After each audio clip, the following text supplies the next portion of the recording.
La pensée de l'Afrique aujourd'hui, de la jeunesse africaine aujourd'hui, au fait d'être poussée ou d'être portée par Poutine, moi je ne suis pas d'accord. Pourquoi l'on quitterait les États-Unis pour aller chez Poutine? Dans le temps, dans ce monde ici, il y avait deux blocs. Okay. Il y avait deux blocs. Il y avait l'Union soviétique, il y avait des pays qui étaient avec les Américains et ses alliés, il y avait des pays qui étaient avec l'Union soviétique. Vous connaissez un seul pays qui était avec l'Union soviétique qui s'est développé? Vous connaissez un seul qui s'est développé? Je n'en connais pas. Donc il y a beaucoup de choses que nous devons remettre en cause. Je ne voudrais pas que ce qui est en train de se faire, à un moment donné, devienne, on dirait, devienne chimérique ou quoi. C'est comme un jeu. Comme un jeu, parce qu'on y met trop de l'enfantillage. Okay. Non. Et d'émotion. On y met trop de l'émotion et trop de l'enfantillage. Donc on est content que aujourd'hui la France ne dicte plus rien chez nous. Est-ce que c'est ce que nous recherchons? Est-ce que la présence de la France en Afrique était importante? Parce qu'il semble que, même Macron a dit, si la France n'était pas au Mali, Burkina et autres là, donc ces pays allaient disparaître sur la carte. Vous avez suivi le président français. Est-ce que ce n'est pas de l'orgueil? Tout dépend de l'approche. Tout dépend de l'approche. Moi, je ne voudrais pas fustiger systématiquement. Aujourd'hui, nous parlons plus de la Chine. Les gens parlent, les gens louent, les gens admirent la Chine. La Chine, l'Inde, le Qatar. Mais la Chine, pour qu'elle devienne ce qu'elle est, c'est parce que la France est la France et les États-Unis sont les États-Unis. Ça, il ne faut pas l'oublier. C'est-à-dire, la Chine a fait une politique telle que elle avait besoin de se développer. Elle a envoyé ses fils dans ce pays-là à la conquête du savoir et de la technologie. Il a envoyé. Par contre, notre méthode à nous n'a pas été bonne. La Chine, par exemple, quand ils ont besoin d'un réacteur nucléaire, ils envoient les étudiants chinois en France pour qu'ils étudient, qu'ils comprennent tout le mécanisme, le rouage, la conception, l'entretien, ils comprennent tout. Puis ils viennent avec les ingénieurs français en Chine pour monter ça. Et quand les Français partent, les Chinois sont capables de se prendre en charge. Donc l'Europe a boosté le monde. C'est grâce à leur connaissance que les autres se sont épanouis, si je vous comprends bien.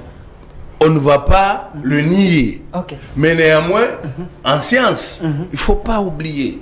C'est dire, si aujourd'hui, je pose moi un acte, je trouve une formule qui se limite à trouver tel produit par exemple.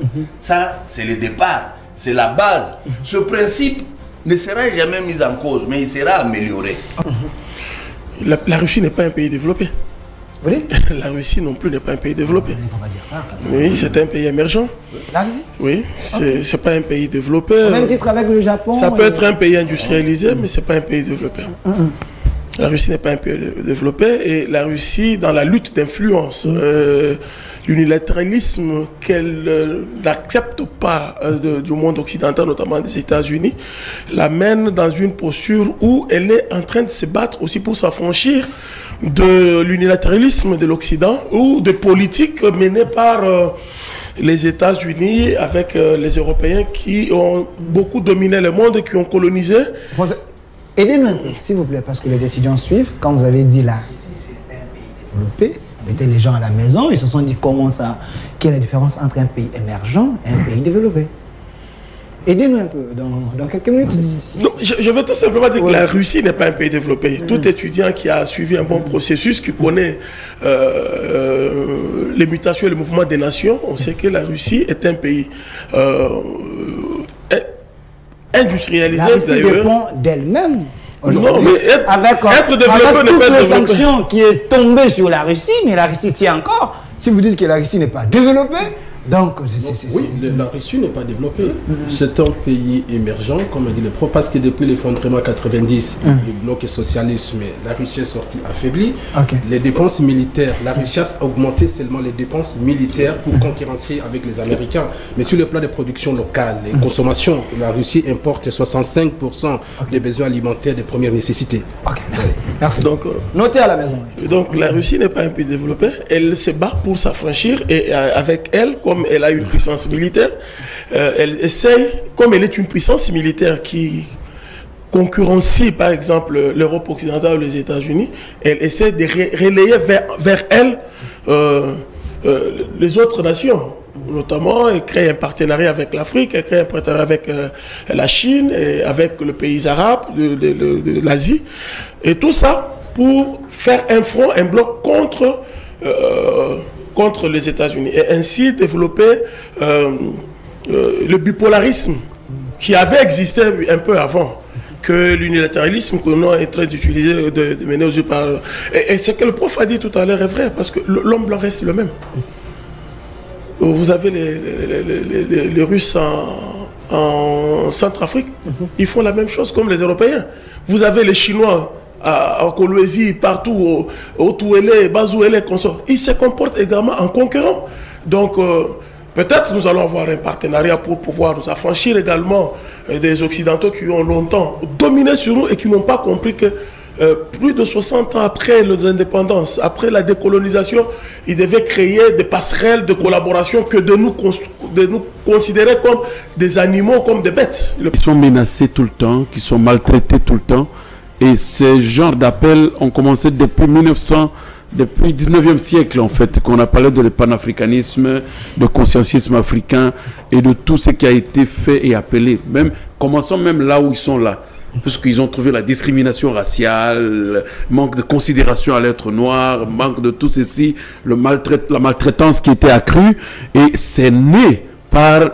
c'est un courant, c'est idéologique, en fait, qui devrait être dans les têtes et étudier même, donner même dans les écoles pour que nos enfants sachent qu'ils ne sont pas moins humains que le blanc et que le blanc ne peut pas supplanter ou monter sur sa tête ou sur son esprit. Alors maintenant là, que ceci a toujours été une lutte entre nous et les Occidents et les blancs, moi je pense qu'il ne faut pas parler que non, ils pensent. Mais en réalité, vous avez vu le type de révolution que nous avons maintenant en Afrique. Nous ne voulons pas porter la main sur nos frères. Peu importe s'il se comporte mal, il est apprécié, soutenu par l'Occident. Nous, on ne le tue pas. Nous le prenons, nous le mettons à côté pour lui dire, écoutez, ça vaut la peine que tu disposes. Pour l'instant, nous voudrions t'offrir une vie que tu mérites dans ton pays. Un peu très, parce que tout ce putschiste, je ne vois pas personne n'a tué un président. Ils n'ont pas porté, ils n'ont pas coulé le sang. C'est aussi une autre forme, en fait, d'une révolution qui appelle les Africains plutôt à une conscience de liberté, à une conscience de se libérer de ce joug. Alors, considérant l'état même physique de Bongo, non, que ce soit au moins une insulte pour le peuple gabonais, qui se représente comme président de la République, et accepter qu'on le proclame à 62%. Soyez le bienvenu, fidèles téléspectateurs. Une fois de plus, nous sommes là dans les cadres de votre émission, notre émission Duel, ici sur CSS Télévision, canal studio satellitaire, les reflets de tout un peuple. Ici, nous décryptons les grandes lignes d'actualité avec les hommes faits, les hommes majeurs, les acteurs politiques majeurs de notre pays sur les sujets qui concernent la nation. Vous étiez très nombreux à demander ces castings. Aujourd'hui, c'est fait. Ils sont là pour décrypter les grandes lignes d'actualité avec nous. Je suis avec Maître Paul Okito, lui qui nous vient de la France. Donc, il est de la diaspora. Il a une structure, Fachi second mandat, à moins que je me trompe. Il est de l'Union Sacrée. Il est ici avec nous. Maître Paul Okito, seul. Merci. Fachi second mandat, juste pour le plaire, vous pensez que Fachi peut faire deuxième mandat? Non, cela ne fait l'ombre d'aucun doute que le peuple congolais risque de plébisciter les présidents Fachi, parce qu'aujourd'hui, face à Tshisekedi, je ne vois personne qui peut incarner l'espoir des Congos stables et des Congos meilleurs de demain. Donc la raison pour laquelle nous, de la diaspora, nous avons trouvé opportun d'accompagner les chefs de l'État dans ces seconds mandats, parce que ce sera un mandat du peuple, un mandat pour la concrétisation, un mandat pour donner sens à notre avenir, notre devenir. Quelqu'un m'avait dit, il vous avait vu avec Chokidou, vous êtes très proche de lui, hein? Oh oui. Okay. Alors, de l'autre côté, nous avons la présence d'un élite également de notre pays. Vous l'aimez beaucoup pour ses analyses, parce qu'il aime bien les débats. Professeur Tchamala, personnalité politique au sein de l'Union Sacrée. Soyez le bienvenu. Je vous remercie pour l'invitation et je salue les amis, les co-débatteurs. J'aime bien ce casting. Vous aimez bien? Je crois qu'il va être... il est souvent républicain. Et je suis toujours heureux de me retrouver en face du grand représentant international. Ok.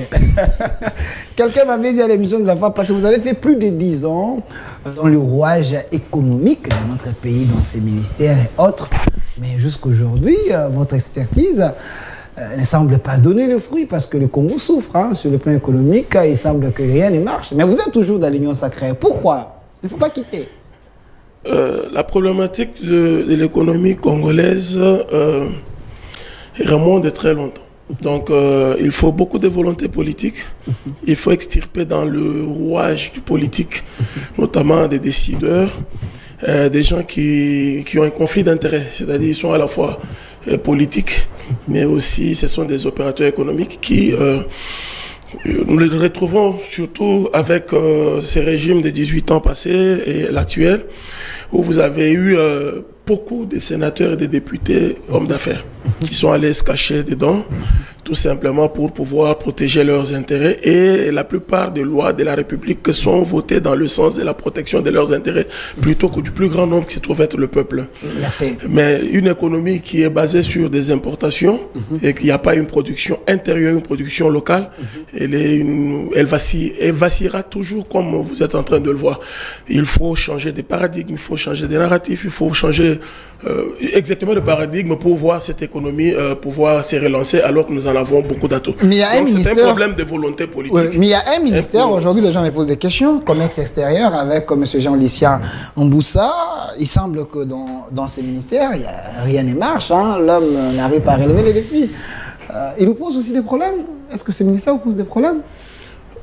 Ce ministère n'a de sens que lorsque vous n'avez pas suffisamment de la production intérieure pour couvrir le besoin local. C'est le cas de la République démocratique du Congo. Tout ce que nous consommons vient de... À peu près 60% des produits de grande consommation sont d'origine d'importation. Donc l'Union sacrée manque une politique alors de prévention. Alors, de l'autre côté, nous avons la présence d'un doyen... Je répondrai à cette incise-là. Je suis déjà de l'autre côté. D'accord. J'ai la présence d'un doyen, un vrai scientifique, la tête pensante de la Mouka, très proche de Martin Fayulu. Lui s'appelle M. Jean-Félix Senga et nous a honoré ce matin. Vous l'avez voulu, il est ici avec nous. Le doyen seul le bienvenu. Merci. Merci, tout plaisir est pour moi. Vous êtes très content d'être toujours du côté de Radical, la Mouka. Ah non, ça c'est pas un choix. Ok. C'est pas un choix de n'être que du côté, soi-disant, du radical. Je ne comprends même pas pourquoi on parlerait du radical. Mais seulement, le concours de circonstances fait que qu'on prenne position. Ok. On a pris position, pas parce que ça ne devait être que comme ça, mais on a pris position compte tenu des paramètres en face. On se dit, si on veut sauver ce pays, il faut que l'on prenne telle position. Ok, donc ce pays est à sauver. Absolument. Personne ne te dira le contraire. Merci, Monsieur Jean-Félix Senga. De l'autre côté, nous avons le futur candidat président de la République. Lui s'appelle Maître Armand Lokeka, coordonnateur d'un courant de pensée pour le salut du peuple. Il était avocat de Moukoumadi et de plusieurs. Il est dans plusieurs dossiers, mais je ne sais pas s'il gagne. Il est ici avec nous. Maître Armand Lokeka, soyez le bienvenu. Mais très proche aussi de Joseph Kabila. Vous l'aimez beaucoup, vous m'avez dit la fois passée. Merci beaucoup. Je comprends la difficulté que tu as pour me présenter correctement. Ça prouve que tu as plusieurs chapeaux que tu voudrais me faire porter. Et entrer même jusqu'à ce que je puisse te dire si je gagne les affaires ou pas. Bon, quelqu'un m'a dit qu'il ne gagne pas. Il est, de toute façon, c'est un vrai perdant. De toute façon, la justice elle-même n'existe pas. Donc la justice n'existe pas. Sous l'état des droits. La gagner serait aussi un contraste, ce serait un mensonge. Et puis se bénéficier d'un jugement qui couvre les intérêts d'un client, ce n'est pas automatiquement gagner ce qu'on appelle la justice. Et si les gens pensent que quand on a un jugement qui octroie une parcelle à un client, c'est ça la justice. Non, la justice c'est autre chose par rapport à gagner un jugement. La justice n'existe pas. Sous les régimes, le président de la République l'a dit qu'il y a un problème sérieux. Donc moi, je ne suis qu'en train de développer la difficulté et les difficultés qui existent pour faire valoir ou vanter une justice qui existerait dans ce pays. Merci, parce que tu as touché la coordination que j'assume par rapport à l'intérêt général du peuple congolais que nous défendons, parce que nous demeurons du côté de la vérité. Du côté de la vérité. Oui, oui. Les saluts pour le peuple. Oui, oui, nous demeurons du côté de la vérité. Nous ne soutenons que la vérité. Et c'est ça que nous t'avions dit autrefois, que le courant n'est qu'à côté de la légalité. Et n'est qu'à côté de la légalité. Nous ne sommes pas pour l'opposition, ni pour la majorité, ni pour les... Mais nous sommes du côté de la légalité, pour autant que quiconque respecte la légalité est avec nous. Et quand vous ne respectez pas la légalité, automatiquement, nous sommes obligés de dénoncer et de vous dire de revenir à la raison. Et vous aimez bien les combats de Lamouka, surtout de Martin Fayulu? Vous pensez qu'il a, jusqu'aujourd'hui, peut contester le régime? Vous pensez que les combats de Martin Fayulu tiennent encore? Je l'avais dit, le problème de contester le régime de Tshisekedi aujourd'hui n'est pas un bon combat rationnel. Parce que contester le régime qui est déjà à la fin, se dire que c'est un régime, qu'est-ce qu'on peut dire, illégal, inexistant ou illégitime. Quel est le concept? Parce que le régime existe. Quand il y passe, et tout le monde subit les effets du président de la République qui passe. Quand il parle, tout le monde ouvre sa télévision. C'est un régime de forcing, c'est un régime qui existe, qui est là, et que tous nous sommes obligés de regarder en face. C'est à partir de lui que nous défendons, nous disons non, c'est pas bon. On ne peut pas dire non dans le vide. Même si aujourd'hui l'opposition existe en disant que non, les réalités en face. Alors, quelle est la réalité qui est en face? C'est le régime, non? Alors, cette réalité-là permet à l'opposition de dénicher, d'enlever, de dire, de commenter. On ne commente pas sur un néant. C'est-à-dire qu'il faut qu'il y ait l'existence de quelque chose. Et la quelque chose qui existe, c'est le régime de Tshisekedi qui existe, qui fait que l'opposition, de part et d'autre, ait des choses à dire, des reproches à faire, ait des analyses et des critiques à faire. Donc, quand on critique, c'est-à-dire c'est un régime qui existe. Moi, je pense que ça, c'est un faux débat qui nous fait automatiquement divorcer de la raison. Nous devons demeurer dans la raison, reconnaître qu'il est le chef de l'État, reconnaître qu'il est au pouvoir, apporter des critiques intéressantes et logiques qui peuvent permettre que, s'il se retrouve, oui, s'il ne se retrouve pas, parce qu'on dit même tricher, ce sont des élèves intelligents qui savent tricher. Vous pouvez donner des conseils à un président de la République, mais s'il ne veut pas réellement faire ce qui est utile, il ne le fera pas. Mais une question de curiosité, quelqu'un m'a dit de vous poser cette question, pourquoi vous aimez Kabila, au moins que la majorité pense que c'est lui qui avait tué ce pays? En fait, c'est ça la logique, comme on a été avec le Christ. Il y avait Barabbas, il y avait Jésus. La foule était en train d'aimer qui? Était en train d'aimer Barabbas. Et haïr Jésus. Alors, moi, je dis, pour moi, je ne trouve rien à le condamner. Kabila, je ne le condamne de rien, parce qu'il a trouvé aussi l'État dans une situation où il l'avait trouvé, il a géré. Il laisse aussi le pays à l'État où il a laissé, tu sais qu'il le gère aussi. Donc, de quoi je veux condamner quelqu'un qui a géré le pays dans toutes ces circonstances-là, qu'il a pu peut-être trouver, peu importe ce qu'ils ne veulent pas accepter, mais Kabila a deux atouts que moi, personnellement, je lave le main pour ne pas le condamner. Dans les atouts, dans les bons côtés. Vous pensez que comme Pilate a dit, je ne trouve rien à condamner à Jésus, et que réellement Jésus n'avait rien à être condamné charnellement? Non, ça veut dire que sa lecture n'était pas la lecture de tout le monde. Merci, Maître Armand Lokeka. Mais avant tout, comme j'ai des têtes bien faites de mon pays sur ce plateau, j'aimerais bien commencer par cette question qui touche également, qui touche l'Afrique. Maître Paul Okito, vous venez de la diaspora, vous êtes en France, vous habitez en France. Il semble que la politique de Macron, aujourd'hui, cette politique n'est plus acceptée en Afrique. Ce qui se passe en Afrique, Niger, Burkina Faso, aujourd'hui Gabon, peut-être demain, ça serait le Cameroun. Pensez-vous qu'il est temps que la France doit quitter l'Afrique totalement? Oui, je peux le confirmer ainsi, parce qu'en fait, nous assistons... La photo de Macron, s'il vous plaît. Nous assistons à une forme de transformation de volonté des nations à s'affranchir des puissances coloniales anciennes. La France doit s'insérer dans la compréhension de la volonté ou des volontés des peuples africains. Les Africains d'aujourd'hui, nous sommes une génération décomplexée, une génération déterminée à créer une nouvelle Afrique, des nouvelles nations libres, souveraines et indépendantes. La France a perdu à l'Afrique du Nord, donc il y a une forte diminution de l'influence française, parce que la France n'a offert aux peuples africains rien. Rien. À terme, il y a les francs CFA aujourd'hui. Non, mais le franc CFA, c'est une monnaie de domination. C'est grâce à la France. C'est une monnaie de domination. Aujourd'hui, il faut encourager l'Afrique de l'Ouest, c'est une partie de l'Afrique la plus pauvre, je peux le dire, parce que nous sommes un pays économiquement, naturellement riche. Mais si les pays pauvres comme Niger ont la volonté aujourd'hui de quitter la patrie française de domination, c'est que réellement l'Afrique est déjà sur la voie d'une nation ou des continents qui doit imprimer des valeurs positives pour la reconstruction du temps. Merci. Alors, professeur Jean-Félix Senga, pensez-vous que la Russie est derrière les putschistes? Ce qui s'est fait en Afrique, il semble qu'il y a un nouveau vent soufflé par M. Poutine.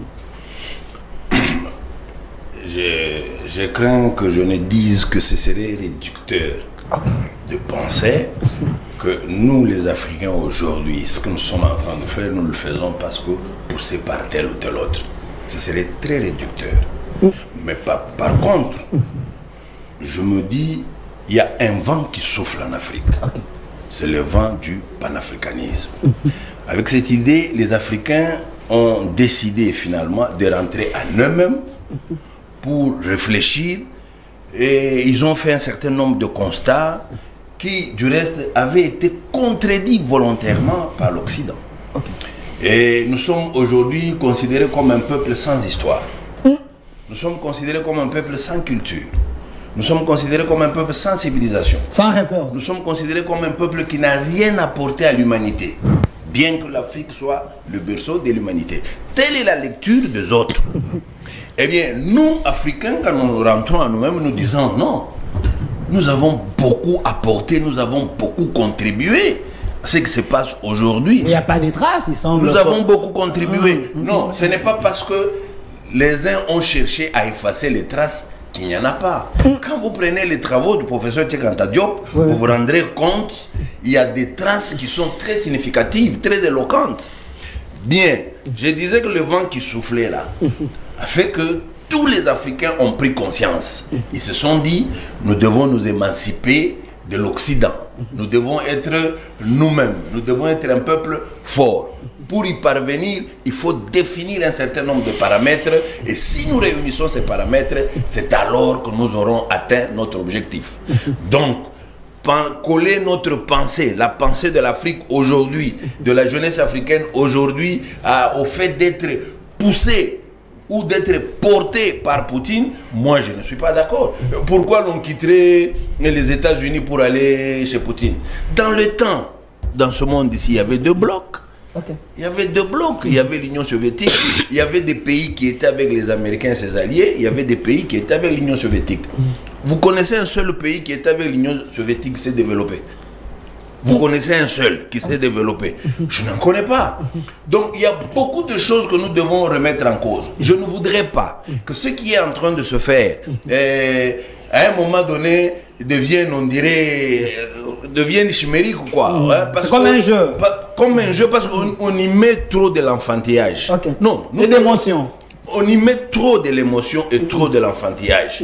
Donc on est content que aujourd'hui la France ne dicte plus rien chez nous. Est-ce que c'est ce que nous recherchons? Est-ce que la présence de la France en Afrique était importante? Parce qu'il semble que, même Macron a dit, si la France n'était pas au Mali, Burkina et autres là, donc ces pays allaient disparaître sur la carte. Vous avez suivi le président français. Est-ce que ce n'est pas de l'orgueil? Tout dépend de l'approche. Tout dépend de l'approche. Moi, je ne voudrais pas fustiger systématiquement. Aujourd'hui, nous parlons plus de la Chine. Les gens parlent, les gens louent, les gens admirent la Chine. La Chine, l'Inde, le Qatar. Mais la Chine, pour qu'elle devienne ce qu'elle est, c'est parce que la France est la France et les États-Unis sont les États-Unis. Ça, il ne faut pas l'oublier. C'est-à-dire, la Chine a fait une politique telle que elle avait besoin de se développer. Elle a envoyé ses fils dans ce pays-là à la conquête du savoir et de la technologie. Il a envoyé. Par contre, notre méthode à nous n'a pas été bonne. La Chine, par exemple, quand ils ont besoin d'un réacteur nucléaire, ils envoient les étudiants chinois en France pour qu'ils étudient, qu'ils comprennent tout le mécanisme, le rouage, la conception, l'entretien, ils comprennent tout. Puis ils viennent avec les ingénieurs français en Chine pour monter ça. Et quand les Français partent, les Chinois sont capables de se prendre à Donc l'Europe a boosté le monde. C'est grâce à leur connaissance que les autres se sont épanouis, si je vous comprends bien. On ne va pas le nier. Okay. Mais néanmoins, en science, il ne faut pas oublier. C'est dire, si aujourd'hui, je pose moi un acte, je trouve une formule qui se limite à trouver tel produit par exemple. Ça, c'est le départ, c'est la base. Ce principe ne sera jamais mis en cause, mais il sera amélioré. Il sera enrichi. Merci. Et nous, les Africains, nous avons posé les fondamentaux. Mais ça, les autres ne veulent pas le reconnaître. Merci. Et ça a été enrichi. Merci, professeur Jean-Félix Senga de la Mouka, la tête pensante même de la Mouka. Quand il parle, vous avez senti que la Mouka de Martin Fayulu, il y a les hommes équilibrés là-bas. J'étais avec le secrétaire général du Nouvel-Élan ici qui a dit de l'autre côté, les gens ne réfléchissent pas. Mais vous avez suivi les professeurs. Alors, monsieur Jean-Philippe, monsieur Prosper Tchamala, professeur a dit, il ne faut pas faire les tabous rasa avec la France. La France a aussi contribué. Il semble que les Africains, on est aussi dans l'émotion. Est-ce que ce n'est pas un vent qui risque de coûter cher aussi à l'Afrique? C'est comme si on fait les choses avec la procuration de la Russie. Bon, je crois que le professeur a ramassé beaucoup de choses. C'est une grande intelligence qu'il a développée là. Et je crois que les intellectuels africains doivent réfléchir de cette manière-là. Nous ne faisons pas les choses pour la Russie. La Russie n'est pas un pays développé. Vous dites? La Russie non plus n'est pas un pays développé. Il ne faut pas dire ça. Quand même. Oui, c'est un pays émergent. La Russie? Oui, c'est pas un pays développé. Au même titre avec le Japon. Ça peut être un pays industrialisé, mais c'est pas un pays développé. La Russie n'est pas un pays développé et la Russie, dans la lutte d'influence, l'unilatéralisme qu'elle n'accepte pas du monde occidental, notamment des États-Unis, l'amène dans une posture où elle est en train de se battre aussi pour s'affranchir de l'unilatéralisme de l'Occident ou des politiques menées par les États-Unis avec les Européens qui ont beaucoup dominé le monde et qui ont colonisé. Aidez-nous un peu, s'il vous plaît, parce que les étudiants suivent. Quand vous avez dit la Russie, c'est un pays développé, mettez les gens à la maison, ils se sont dit comment ça, quelle est la différence entre un pays émergent et un pays développé. Aidez-nous un peu, dans quelques minutes. Non, je veux tout simplement dire que la Russie n'est pas un pays développé. Tout étudiant qui a suivi un bon processus, qui connaît les mutations et le mouvement des nations, on sait que la Russie est un pays industrialisé. La Russie dépend d'elle-même. Non, mais être développé n'est pas développé. Sanctions qui est tombée sur la Russie, mais la Russie tient encore. Si vous dites que la Russie n'est pas développée, donc oui, la Russie n'est pas développée. C'est un pays émergent, comme a dit le prof, parce que depuis l'effondrement 90, le bloc socialisme, la Russie est sortie affaiblie. Les dépenses militaires, la Russie a augmenté seulement les dépenses militaires pour concurrencer avec les Américains. Mais sur le plan de production locale, les consommations, la Russie importe 65% des besoins alimentaires de première nécessité. Merci. Merci. Donc, notez à la maison. Donc la Russie n'est pas un pays développé. Elle se bat pour s'affranchir et avec elle, comme elle a une puissance militaire, elle essaye, comme elle est une puissance militaire qui concurrencie par exemple l'Europe occidentale ou les États-Unis, elle essaie de relayer vers elle les autres nations. Notamment, elle crée un partenariat avec l'Afrique, elle crée un partenariat avec la Chine, et avec le pays arabe de l'Asie. Et tout ça pour faire un front, un bloc contre les États-Unis. Et ainsi développer le bipolarisme qui avait existé un peu avant que l'unilatéralisme que l'on est en train d'utiliser, de mener aux yeux par... Et ce que le prof a dit tout à l'heure est vrai, parce que l'homme blanc reste le même. Vous avez les Russes en Centrafrique, ils font la même chose comme les Européens. Vous avez les Chinois à Kolwezi, partout, au Touélé, Bazouélé, consorts. Ils se comportent également en concurrents.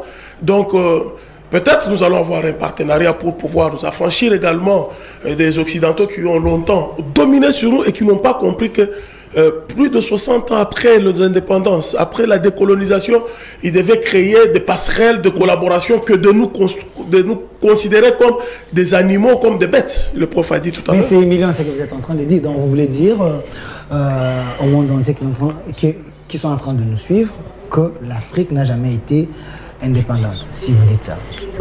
Pour quelques indépendances, voilà ce qui se passe. Je prends un exemple. Nous avons un problème politique où nous avons des problèmes des élections dans notre pays. Votre cardinal du Congo écrit aux Américains pour empêcher les élections dans ce pays. Quel cardinal? Ambongo. Ambongo. Oui. Et il contacte son autre collègue. Mais le monde est un village, donc il y a les rapports de force. Hein. Est-ce que vous pouvez aller aux États-Unis dans le conflit Trump-Biden, des élections qui sont déroulées il y a 3 ans, 4 ans, 3 ans, vous pouvez aller foutre votre nez? C'est là que je trouve que l'Église catholique emprunte une forme d'immaturité, de l'absence de... Je reste pas cette église, s'il vous plaît. Reste pas cette église. J'ai entendu ce matin. J'ai entendu ce matin qu'on a demandé à l'ambassadeur français de quitter le Niger et de rentrer en France. Il a refusé.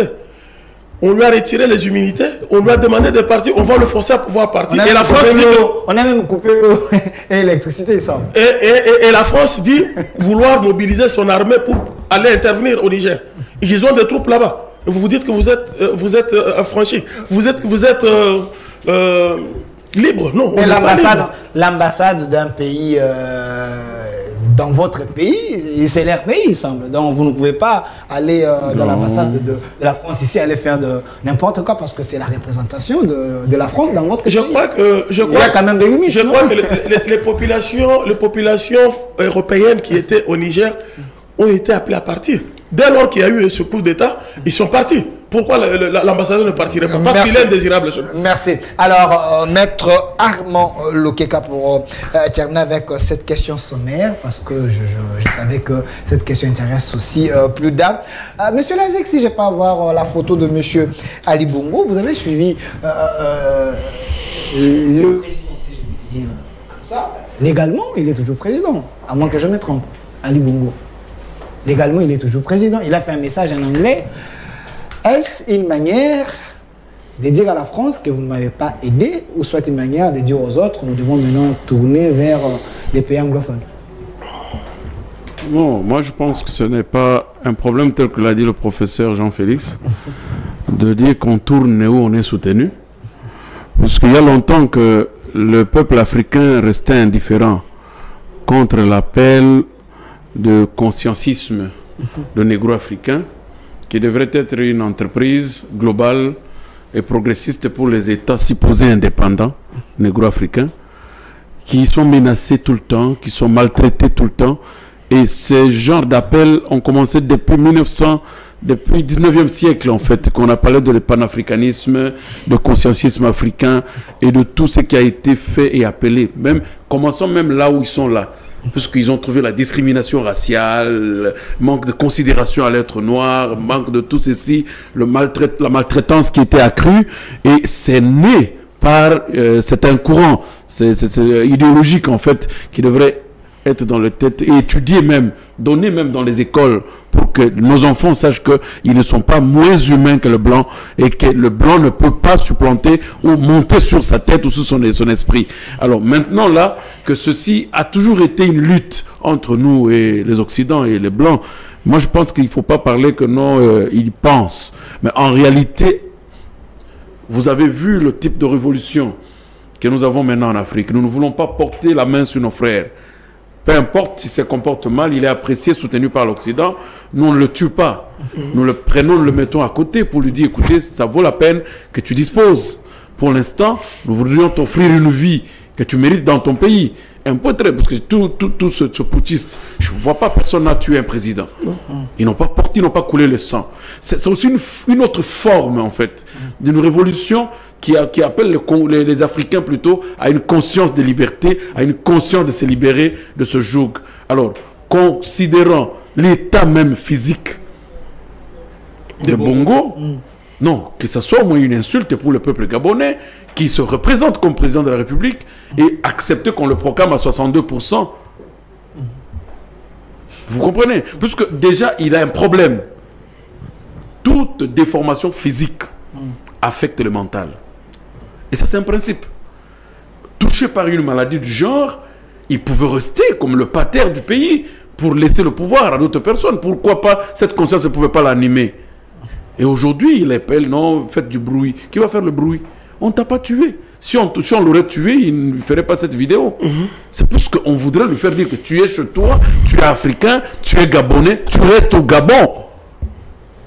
On lui donnerait même l'avion que vas-y en France. Mais malheureusement, tous ces gens-là, on n'a même pas donné de pistes pour qu'ils fouillent. On le garde. Vous restez là. C'est votre pays. Donc c'est une autre façon de faire la lecture que les Africains doivent prendre au sérieux. Si un président est apprécié par les Occidentaux, c'est un mauvais président dans son pays. C'est un mauvais président dans son pays. Et Ali Bongo connaît que l'apport et comment il est entré au pouvoir. Et pour eux, on vous dit, les Français font même dire la fin de la dynastie Bongo. Donc même les Français qui diffusent cela connaissaient bien que la personne qu'ils soutenaient était dans une dynastie. Plus de 50 ans. Donc c'était un royaume de Français. Au lieu qu'ils mettent un blanc, ils ont utilisé des blancs à peau noire avec une nationalité gabonaise pour dire voilà, nous créons une dynastie au Gabon pour mieux gérer. Voilà. Donc ce sont les néocolonialistes. Voilà, c'est une forme de colonisation qui est implantée en Afrique. Moi, je suis partisan de l'appel au consciencialisme, qui est une entreprise globalisante des pays ou des Africains, des négro-africains que nous sommes, de prendre conscience pour quitter de cet état de choses, puisque nous ne pouvons pas vivre dans un état moins humain que les autres, puisque vous entendez le discours de Macron qui dit, puisque c'est un état, le Niger c'est un état comme la France. Le Niger n'a pas une base militaire en France, même pas 10 militaires en France. Il ne peut même pas le faire. Aujourd'hui, la France demande à un ambassadeur nigérien que tu dois quitter le territoire français, et le président nigérien dit ne sors pas de la France. Ça ne peut pas se faire. Ça ne peut pas se faire. Sur le rapport, c'est moi qui demande une coopération. Venez ouvrir une porte de coopération diplomatique dans mon pays. Vous envoyez un représentant. Je dis qu'il n'y a plus intérêt de coopérer diplomatiquement avec votre pays. Je vous demande de libérer le sol de mon pays. Vous dites qu'il ne quitte pas. Non, ils sont sérieux.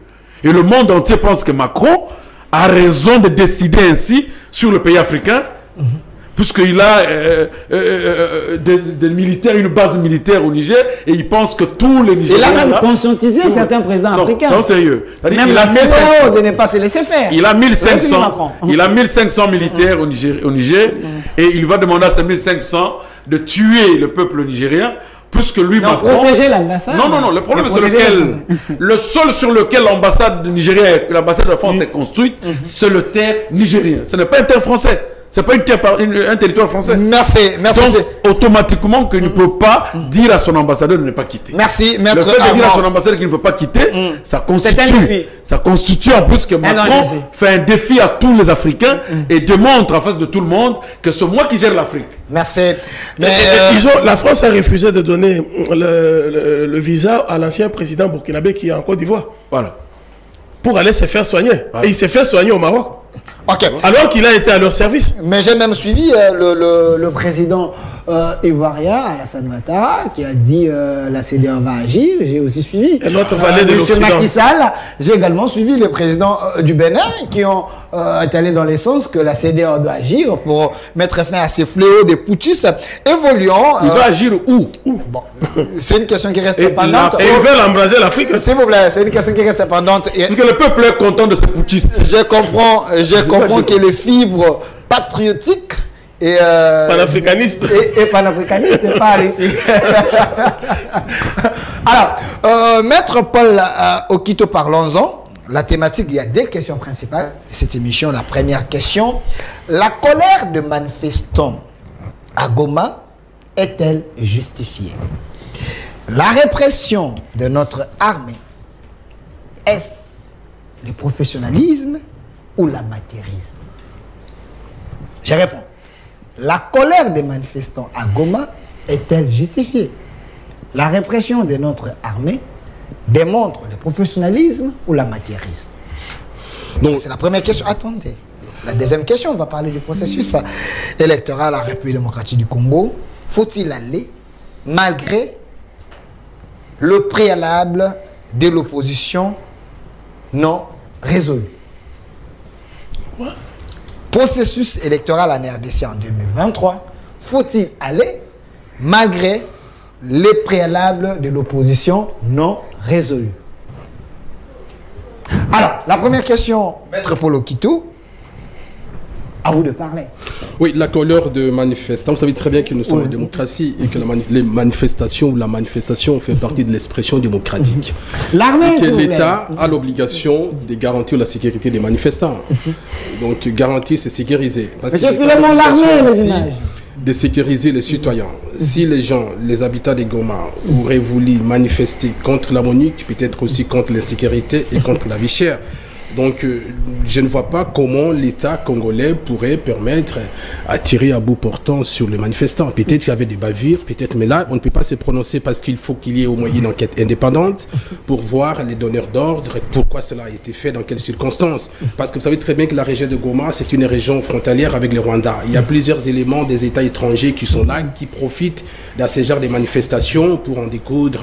J'ai suivi le gouvernement militaire qui est allé dans ce sens-là. Oui, pour infiltrer, pour tirer. D'ailleurs, ils ont arraché une arme aux deux des policiers. Donc, pour moi, je peux dire que s'il y a eu des morts, on a vu des enfants, certains parlent de 7, les autres 57, il faut qu'il y ait au moins une enquête indépendante pour que les degrés de responsabilité de chacun ou de chacune soient établis et que les victimes soient rétablies dans leurs droits, parce qu'un état de droit doit garantir la justice pour tout le monde. Mais ce qui est vrai, nous regrettons ces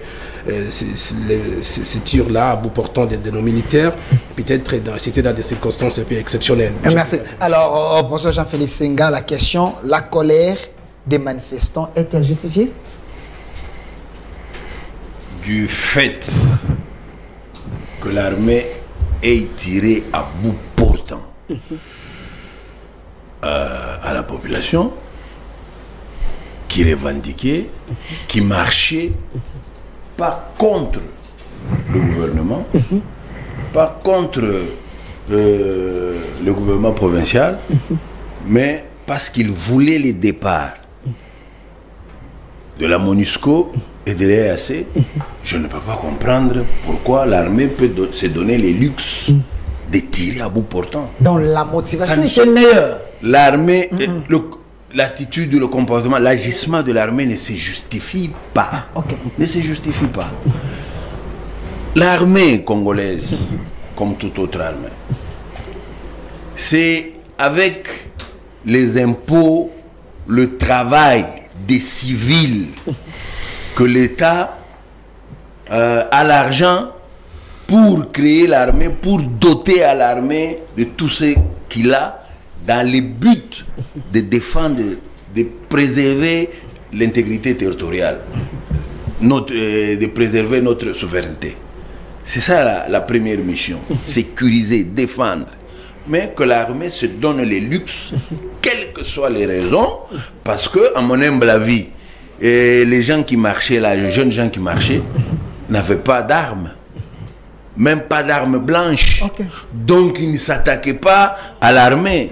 Donc les militaires ne risquaient rien, Mais pourquoi? Comment ont-ils réagi de cette manière? Est-ce qu'il n'y avait pas de projectiles? Est-ce que parce qu'on n'était pas sur terrain? Quand bien même il y aurait des projectiles, hein, parce que vous dénombrez combien de militaires qui ont été atteints physiquement. Vous en dénombrez combien? Mais 48 morts, c'est pas une mince affaire. Et le pouvoir en place se tait, ne dit mot, ne décrète même pas le deuil national. Donc on trouve normal. Donc on devait décréter le deuil national. 48 morts. Logiquement. Non, bon, en fait, on en arriverait. Mais d'abord, le mal, c'est le fait d'avoir permis que l'armée fasse ce qu'il a fait. C'est pas compréhensible. Donc les Congolais ont tué les Congolais. Cette armée-là, aujourd'hui, ça fait plus d'une année que Bunagana est entre les mains de Rwandais. Plus d'une année. On n'a pas les moyens, dit-on, de disponibiliser l'armée pour aller libérer Bunagana, qui est notre terre. On n'a pas les moyens, mais on a seulement le moyen à doter à l'armée pour aller tuer les populations civiles. Vous trouvez ça normal? C'est inconcevable pour vous, le Mouka. C'est irresponsable, c'est inconscient. C'est inqualifiable. Mais nous avons un ministre qui est là, un expérimenté, M. Jean-Pierre Bemba. Jean-Pierre Bemba est expert en quoi? En quoi est-il expert? Jean-Pierre Bemba. Jean-Pierre Bemba est civil comme moi. Il avait fait la rébellion, moi. Oui, mais quand on a fait la tenue, non? Quand Jean-Pierre Bemba il ne faut pas dire que c'est un civil. Un civil ne peut pas porter... je peux faire des révélations ici, ça va. Sentez-vous à l'aise. Nous sommes en 1998. Okay. Je reçois un coup de fil. On m'appelle par un ami. Est-ce que vous pouvez venir? Vous êtes où? Vous pouvez venir du côté de la ville? J'ai dit oui, je viens, j'arrive. On me dit ici, il y a quelque chose qu'on voudrait te proposer. Okay. Et votre frère... Ça se fait. Oh, notre chef. Comment même son nom est parti? Le patron de RFI. Roger Lumbala. Mon ancien patron. Roger Lumbala est en train de chercher... est en train de chercher des cadres de son armée. Si tu acceptes, on te nomme colonel. J'ai dit, moi, c'est que je le dis, Dieu le voit. J'ai dit, moi, je n'ai jamais fait l'armée. Comment je peux pousser l'aventure jusqu'à ce point? Je ne sais au nom de quoi, en cherchant quoi, que j'accepte moi qu'on me nomme colonel, moi civil. Moi, j'ai jamais fait l'exercice militaire ou même ce que les policiers font, ce qu'ils apprennent eux pour devenir. J'ai jamais fait ça. Comment puis-je accepter? Tu sais combien sont devenus des colonels, des généraux aujourd'hui qui étaient civils comme moi? Jean-Pierre était civil, n'a jamais fait l'armée. L'ABC de l'armée, il ne connaît pas. Jean-Pierre a coopéré, a traité avec Museveni. Museveni lui donnait des éléments. Ce sont ces éléments-là qui sont venus attaquer les... Je vais les chercher et je vais poser cette question. C'est tout simple. Si j'ai évoqué ça, c'est parce que vous avez dit Jean-Pierre Bemba expert. Il n'est pas expert. Mais nous, Congolais, jusqu'à preuve du contraire, on n'a pas cette culture que de demander, j'entends les gens à la radio partout, non, il faut que Jean-Pierre Bemba démissionne. En fait, dans notre culture jusque-là, ce sont des attitudes qu'on n'a pas. C'est lui le patron de la défense. Mais est-ce que là, lui, il en a même conscience qu'ils ont mal fait? Vous dites? Est-ce qu'il en a même conscience? Jean-Pierre Bemba. Est-ce qu'il en a même conscience? Le gouvernement en a parlé. Ils sont tristes. Mais je pense qu'il est informé. Ils sont inquiets. Non, il le sait. Il le sait. Moi, ma question, est-ce qu'il a même conscience d'avoir mal fait? Est-ce qu'il en a conscience? Je ne pense pas. Ils sont indifférents là, comme si de rien n'était, comme si ils ont tué du gibier, des antilopes, des rats. Là, c'est la population. Vous avez... mais face au M23, l'armée n'est pas capable de quoi que ce soit. C'est qui est anormal. C'est le raisonnement pur et simple d'un opposant. Parce que face à la mort, Jean-Pierre Bemba, c'est un humain. Il a des enfants, il a des frères et sœurs. C'était Congolais. Voir des enfants de moins de 5 ans qui ont été atteints par des balles. Non, il ne faut pas dire que non, il ne peut pas. S'il vous plaît, cet argument ne tient pas. Nous sommes en 2006. La personne qui est venue dire aux Congolais, c'est lui qui ose sortir sur les rues, je tire. C'est Jean-Pierre Bemba. Merci. Qu'il soit. Merci, je veux revenir vers vous, professeur Prosper Tchama, la personnalité politique de l'Union Sacrée. Moi, à votre place, en écoutant ce que le professeur a dit, il fallait tout simplement faire le mea culpa, demander pardon à la nation et chercher des démissions en cascade, peut-être parce que 48 morts, c'est une perte énorme, professeur. Vous savez, professeur Jean-Félix Senda. Le premier tour de table, nous avons été tous ensemble et d'accord. Nous avons tous gardé chacun sa lucidité pour défendre l'Afrique contre les impérialistes et contre ce qui est en train de se passer dans le pays. Mais là, maintenant, il prend sa posture. Il prend sa posture d'opposant. Radical. Et j'ai entendu mon frère, collègue à côté de... Paul Okito. Oui, j'ai les noms. Paul Okito, ce n'est pas la première fois qu'on a fait le débat. J'ai entendu Paul Okito regretter. Il est mort. Il est de l'Union Sacrée. On ne viendra pas défendre la bêtise. Mais il faut aller dans la profondeur. Aidez-nous alors. Pour comprendre qu'est-ce qui s'est réellement passé. Ne venons pas sur un plateau de télévision pour dire des choses afin que nous soyons admirés, appréciés par la population de n'importe quelle manière. Parce que j'ai découvert, monsieur le candidat président de la République, mon ami président, futur président, je serai à côté de lui. Ça tu l'as dit, mais il n'a pas, endossé ça. Mais moi j'ai président de la République, rien que pour les enfants. Ah, c'est bon. l'autre fois, je lui ai dit, il nous a rappelé que c'est à l'époque du RCD qu'il a commencé à fréquenter Goma. Oui. Et moi, je vous ai dit que moi, j'ai grandi dans ce coin-là. J'ai grandi dans le Katanga et à l'est de la RDC. J'y vais régulièrement et très souvent, je connais l'environnement. Les milieux. Les milieux, comment il se passe. Nous ne pouvons pas applaudir qu'il y ait des morts congolaises. Nous ne pouvons accepter que l'armée que nous nourrissons, à laquelle nous donne notre moyen, puisse tirer sur les citoyens. Ça, c'est inacceptable. Mais c'est dans quel contexte que c'est arrivé? Goma est une zone très sensible. Goma est une zone en état de siège. 2 juristes, je ne sais pas s'il est juriste aussi. Voilà. 2 juristes vont sérieusement nous aider. Et en état de siège, il y a beaucoup de privations de liberté. Goma est menacé constamment pour nous faire du chantage par les ennemis de la paix et ceux qui sont aux manettes de la balkanisation du Congo. C'est ça. Ok. Nous avons une frontière terrestre physique avec le Rwanda. Et les populations de Nirangongo, Rutshuru, Masisi, et vous montez Ndosho, essentiellement, vous avez des réfugiés Hutus, vous avez des populations d'origine Tutsi qui sont dans le périmètre. Goma est menacé depuis longtemps pour tomber afin qu'on fasse du chantage à la République. Avec l'état de siège, nous avons pu démanteler et comprendre le système de renseignement qu'il y avait là-bas. La Lucha est financée par un certain George Soros avec M. Katumbi. Vous dites J'ai dit Katumbi. Lucha que nous connaissons là. Oui. Ok. Oui. Aussi ça. Poserez la question à Jean-Lucien Boussa. Il en sait quelque chose. Jean-Lucien Boussa. Oui. Aussi ça, c'est quoi? C'était une ONG de George Soros qui recrutait des jeunes ici à Kinshasa comme étant une association, une ONG qui soutenait. Mais c'est de la politique pure et simple. Dans un état de siège, dans une zone aussi sensible que cela, où il y a privation de certaines libertés, on ne voudrait pas qu'il y ait du trouble qui vienne de populations congolaises, entre guillemets, qui serviraient d'appât. Ok. Ou de tremplin à quelque chose qui n'a pas réussi à avancer, mais qu'elle ait eu lieu à l'intérieur même de Goma. Et c'est ce qui s'est passé. Ok. On les a appelés abusivement les Wazalendo.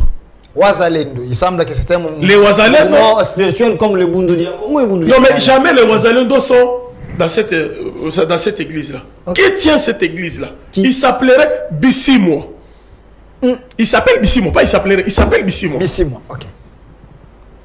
Celui qui tient cette église-là s'appelle Bissimo. Allez dans cette église, regardez le type de personnes qui prient dans cette église. On a trouvé à Goma, dans les caveaux d'une église, des armes, beaucoup d'armes à Goma. Est-ce qu'on n'en sait pas? Le prof ne le sait pas. Il est informé, hein, je pense. Dans une église où Roubert ici allait prêcher. Vous dites? Ah, j'ai dit. Tu as entendu? Oui, on fait pas. Et tous ces gens-là, généralement, sont des pasteurs. Nkunda, pasteur. Oui. Makenga, pasteur. Roubert, pasteur. Tel pasteur. Tous, ils sont généralement des pasteurs et prédicateurs de la parole de Dieu. Et derrière cette parole de Dieu, beaucoup de choses sont en train d'être faites. Ok. Chité. J'ai les premières réactions face à ce qu'on appelait tuerie qui a eu lieu. Les premières réactions, c'est la réaction de Bissimo. Bertrand Bissimo, c'est le premier qui réagit. Okay. Qui dit on est allé tuer nos populations parce que leur mouvement,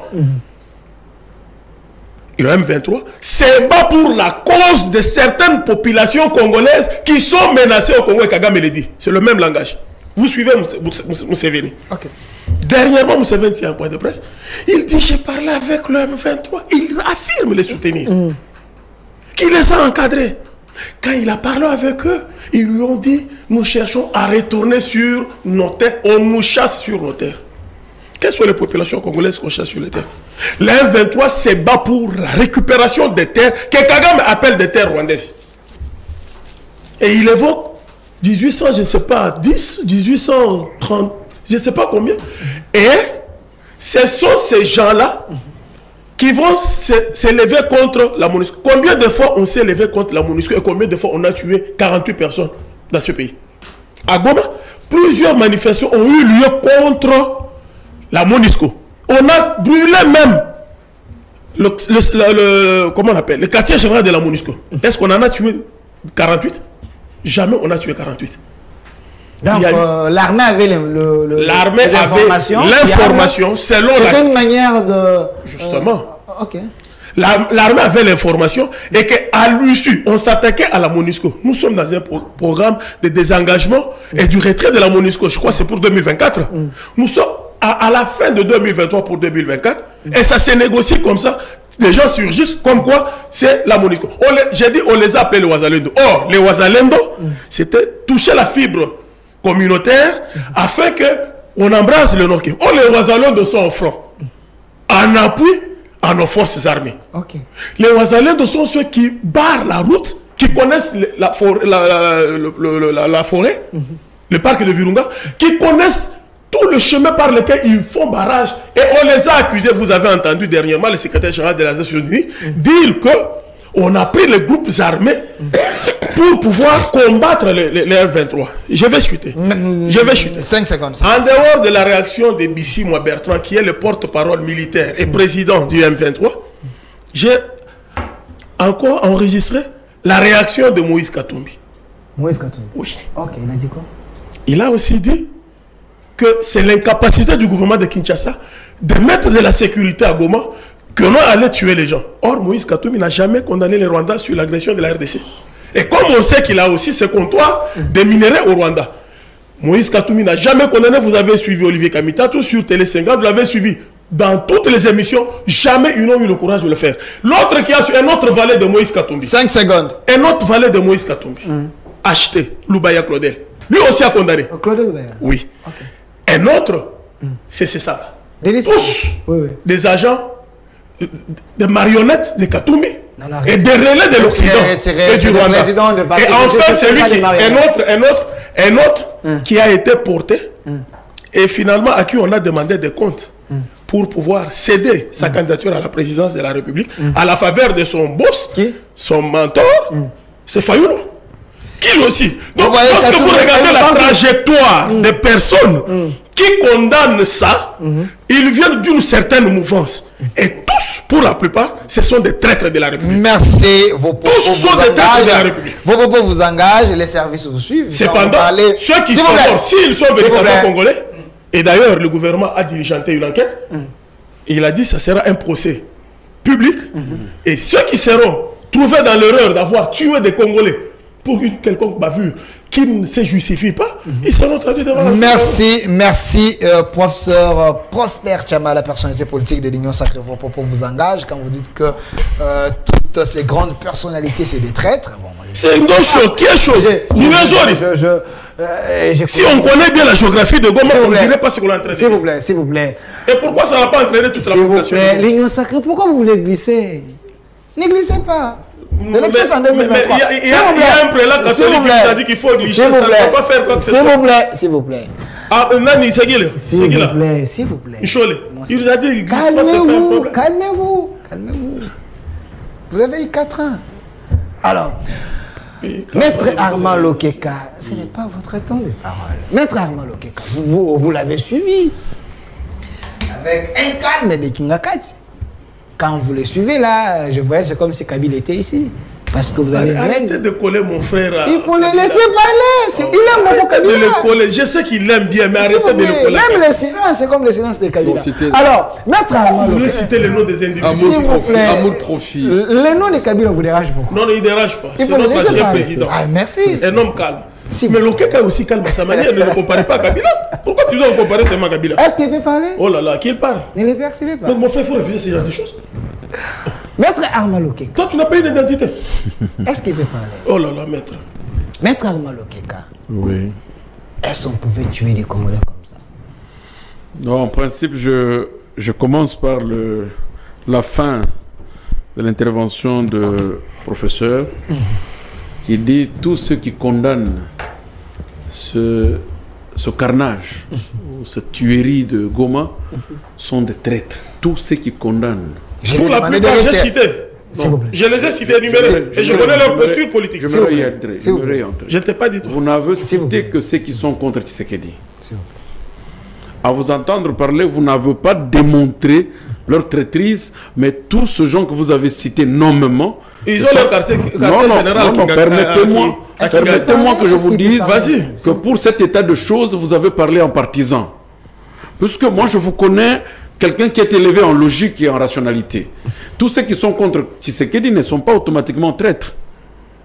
Parce que tous ces gens-là que vous avez cités, ce sont des gens qui s'affichent, poitrine ouvrante, que je suis contre Tshisekedi.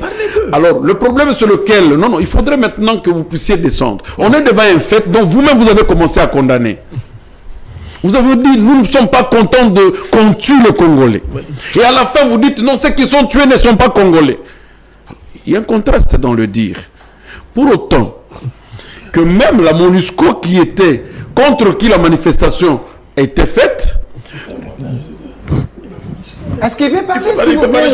Vous les dérangez? Non, mais là, vous me concentrez. Non, s'il vous plaît. Parce que moi, nous sommes en train de faire un échange qui, entre-temps, que nous devons nous attendre.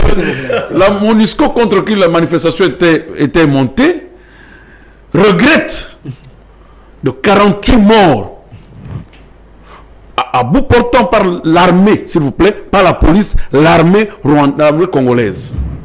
Et ceux qui ont tué ces Congolais, ces non-Congolais, ne sont pas Rwandais non plus. Ce n'est pas seulement ceux qui sont morts. Est-ce que vous savez que parmi ceux qui ont tué ces gens, il peut y avoir aussi d'autres Rwandais qui ont porté les tenues militaires? Vous pouvez aussi réfléchir ainsi? Oui. Parce qu'il faudrait arriver à faire une analyse contraire. Il ne faudrait pas seulement faire une analyse de dire ils sont soutenus par, financés par, et ils ont été montés par. Mais est-ce que vous pouvez vous imaginer que nous ne sommes pas le premier pays en Afrique qui réclamons le départ de la MONUSCO? Oui. Des Nations Unies. Est-ce que vous savez comment nous sommes d'ailleurs le dernier pays qui a moins de marche? Peut-être avant le dernier pays qui a moins de marche. En France, il est là. Même qu'il y ait un petit problème simplement, oh, un journaliste a été tabassé, ils sont dans la rue. Oh, un enfant a fait ceci, ils sont dans la rue.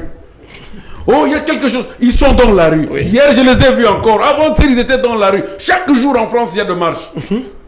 Combien de morts vous entendez? Aujourd'hui, on vous dit, nous n'avons pas... Le contexte, il est le même, Armand. S'il vous plaît, je vais arriver sur le contexte. Le contexte, il est le même. Quand vous parlez, il était calme, s'il vous plaît. Je vais arriver sur le contexte. Non, quand vous parlez, il était calme. La manifestation de Goma n'a pas été contre le régime en place. Que je sache. Ici, à Kinshasa, il y a déjà des manifestations contre le régime en place. Mais à Goma, cette manifestation de mercredi n'a pas été contre le régime en place. C'était contre les indignations, c'est-à-dire les mécontentements que les Congolais ont voulu faire savoir au pouvoir. Que nous sommes fatigués de ce genre à qui vous avez donné un moratoire de quitter le sol congolais en 2024, mais en entendant même que ce moratoire ne prenne fin, nous sommes fatigués. N'ont-ils pas le droit de le faire? Ils ont le droit de le faire. Ok. Alors, le contexte dans lequel vous voulez que j'intervienne. Voilà. Vous voulez que je parle de l'état de siège. L'état de siège crée réellement une restriction de certains droits fondamentaux. C'est ce que nous étions en train de dire au président Félix au début. En restreignant le droit fondamental de ce peuple meurtri, que vous-même vous reconnaissez avoir subi une guerre de plus de 30 ans, ce peuple se mettait dans une condition inconfortable. C'est pour un motif légitime. S'il vous plaît, après nous allons y arriver. Vous notez seulement. Nous allons arriver sur ce que vous appelez légitime. Légitime pour vous. Ce que vous appelez légitime, nous allons y arriver. Nous allons y arriver. Et on me tient l'état de siège. Avec seul motif de dire, sans cet état de siège, Goma partirait. Or, vous avez été élu. Il y a des élections qui ont été tenues à Goma en 2018. Sans qu'il y ait une poche de résistance, d'insécurité. On a proclamé vous êtes président de la République. Vous entrez au pouvoir, une année après, vous trouvez une menace que Goma va partir. Non, on ne défend pas Goma, on défend la province. Ou on défend le territoire congolais. Est-ce que le territoire est intact? Non. Je peux vous répondre? S'il vous plaît, s'il vous plaît. C'est que vous appelez légitimité. Moi, j'ai pointé du doigt là. Le 2. Je voulais les énerver. Le 2. Je vais vous énerver davantage. Calmez-vous. Le 2. Quand vous entrez dans des considérations personnelles, la situation n'est pas sur le Rouberois, les Bissimois, et le reste. Les gens qui ont réagi, ils ont... Parce que tout ce monde-là... Un penchant, il semble... Tout ce monde-là ont trouvé une relation claire, limpide, sans tâche avec le régime. Ils ont déclaré avoir une souplesse de fonctionnement avec le régime.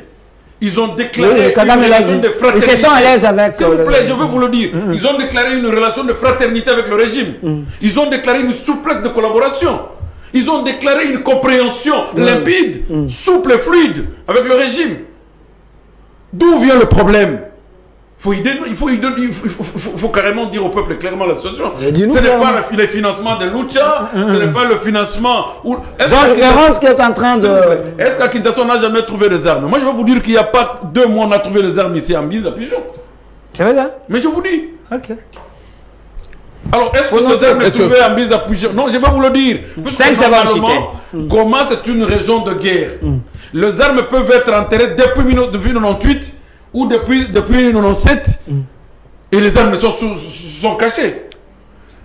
Puisque vous n'allez pas faire un test d'empreinte sur les armes pour dire non, le militaire qui a touché cette arme s'appellerait le nom de Bissimois. Bon, le problème c'est lequel? Merci. 5 secondes, Kishita. Nous avons un problème de professionnalisme de l'armée. Ok. Vous avez parlé de l'infiltration autrefois. Je vous reviens, ce sont des actes dignes d'infiltration. Si vous voulez qu'on y arrive. C'est-à-dire ceux qui ont tué ce Congolais ne sont pas identifiés par l'armée congolaise et ce sont des infiltrés. On a promis qu'il y aura un procès sérieux. S'il vous plaît, ne parlons pas de procès dans ce pays. Non. Ne parlons pas de procès. Nous sommes dans l'état du droit, non, avec c'est pourquoi j'ai ne parlons pas de procès dans ce pays. C'est pourquoi il y a eu beaucoup de manifestations comme on n'a pas tué 48 personnes. Mon cher Armand. Alors, pourquoi on en arrive à 48 personnes pour l'occasion? 5 secondes, il termine. Prenez des minutes. 5 secondes, termine. Alors, nous parlons de ceux qui ont tué ou de ceux qui sont morts. Nous déplorons simplement. Si l'armée, elle était totalement une armée professionnelle qui pouvait faire l'état de siège dans la légitimité, cette armée devait être professionnelle, encadrer le peuple, leur demander que voilà, envoyer un délégué, discuter avec le marchand. Nous avions déjà vu un colonel qui sort, il dit écoutez, qu'est-ce que vous voulez, je veux vous mettre. Et on maîtrise le marchand, on leur dit voilà, nous prenons en compte, envoyons une délégation demain, le gouverneur a intimé tel ordre, tel ordre, tel ordre. Nous avons suivi la marche de Goma, filmé par plusieurs journalistes internationaux comme nationaux. Nous n'avons pas vu un comportement responsable. Merci, maître Armand. Alors, s'il vous plaît, parler de financement. Merci. Qui ne condamne jamais. Est-ce que la condamnation de Moïse Katumbi, apparemment, ça devient un problème? Il a condamné le gouvernement. S'il vous plaît. Je veux dire un mot. Il a condamné le gouvernement. Il a ciblé des gens. C'est comme si aujourd'hui, Maître Lokeka, qui n'a jamais dit le contraire que le président de la République, il est 100% pour lui. Si, comme celui qui n'a jamais dit que le Rwanda nous agresse, il est 100% pour Moïse Katumbi. Non, mais par quelle bouche veulent-ils entendre Moïse Katumbi condamner le Rwanda? Si les pays les plus puissants du monde ont condamné le Rwanda et le Rwanda n'a pas entendu, continue à agresser, qu'est-ce que la condamnation de Moïse Katumbi viendrait? Peut-être Moïse Katumbi. Non, s'il vous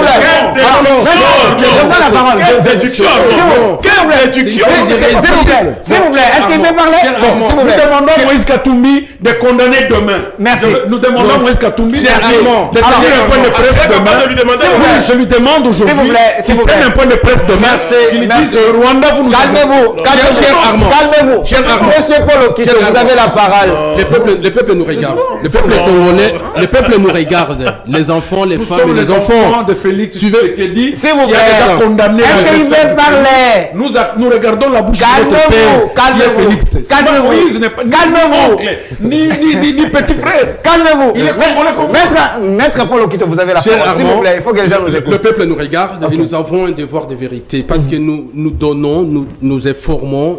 Il y a des gens qui attendent de nous des réponses rationnelles, correctes et dépassionnées. Il ne faut pas seulement vous laisser habiller par des réflexions partisanes et d'un opposant à la société civile. Je suis pas. Est-ce qu'il veut parler? S'il vous plaît.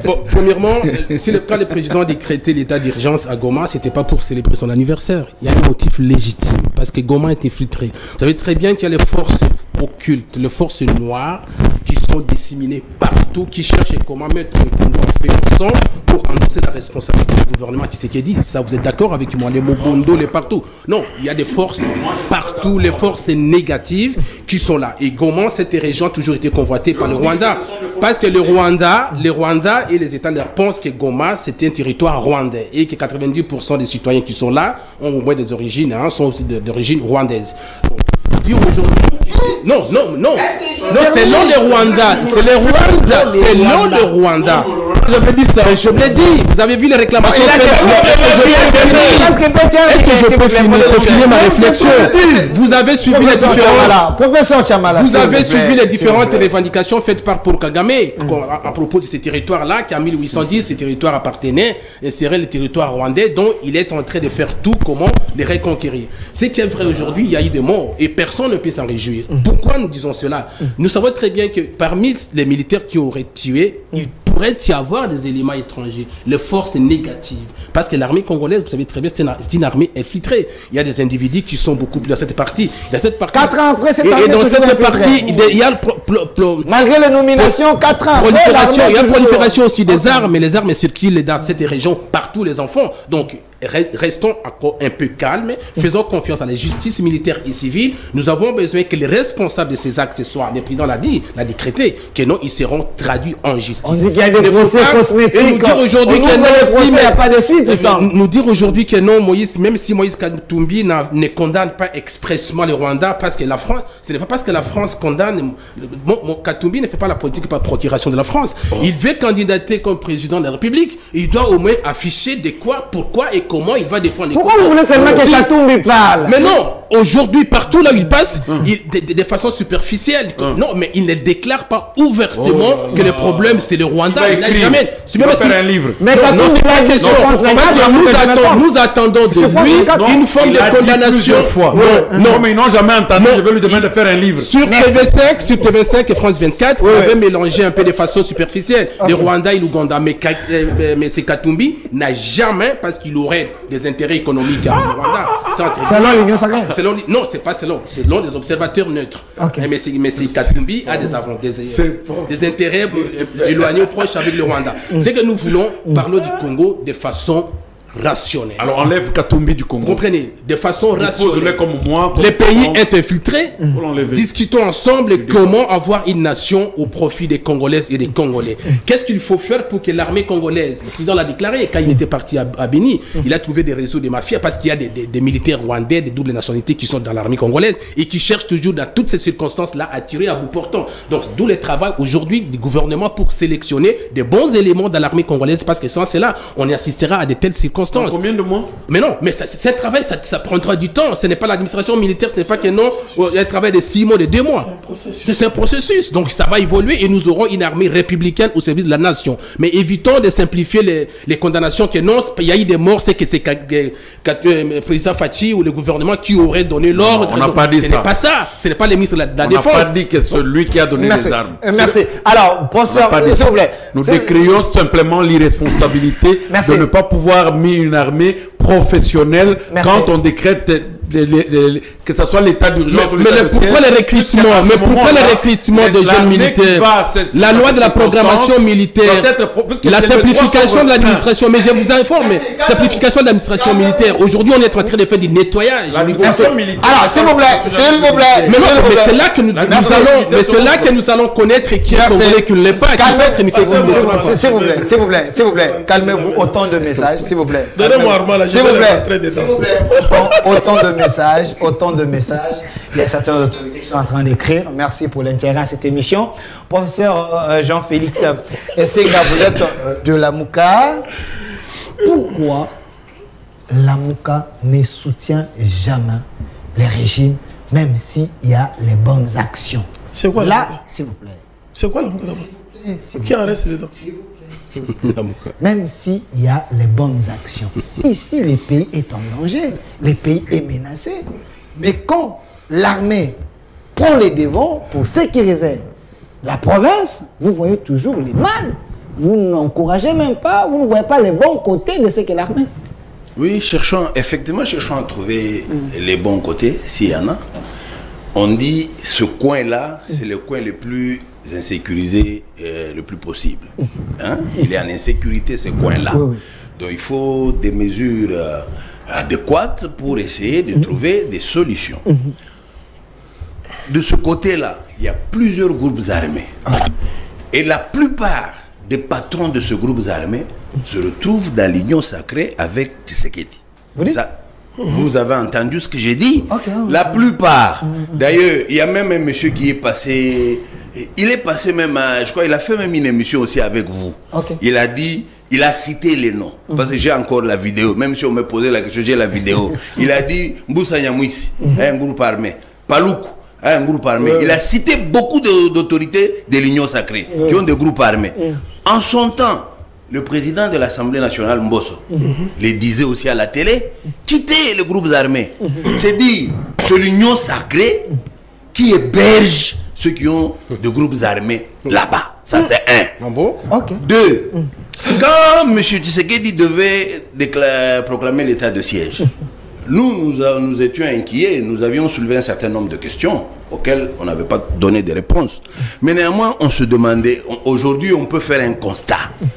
Avant l'état de siège, le nombre de morts qu'il y avait et le nombre de morts pendant l'état de siège, il est démontré que pendant l'état de siège, il y a plus de morts qu'avant. La source, Jean-Baptiste Kasseko. Ça, c'est deux. Mais maintenant... Jean-Baptiste Kasseko de la Mouga. S'il vous plaît, il est député national.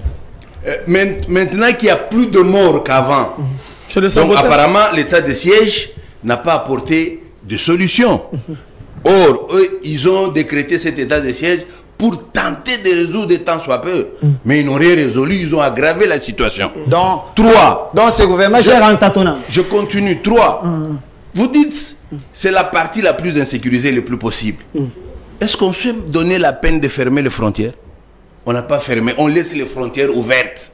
Mais on dit qu'il y a l'insécurité là-bas. On dit qu'il y a des militaires étrangers qui sont partout, qui sèment les désolations, qui sèment les morts, les violations qu'on décrit partout. Mais entre-temps, vous laissez les frontières ouvertes. À votre avis, ce pouvoir-là travaille pour qui? Travaille contre qui? Donc c'est l'amateurisme. Non, moi jusque-là, je ne parle pas de l'amateurisme. Maintenant, j'y vais. C'est la complicité. Monsieur Tshisekedi est complice de Monsieur Kagame. Aujourd'hui, malgré les apparences que nos amis nous donnent, c'est parce qu'ils ne comprennent pas les enjeux.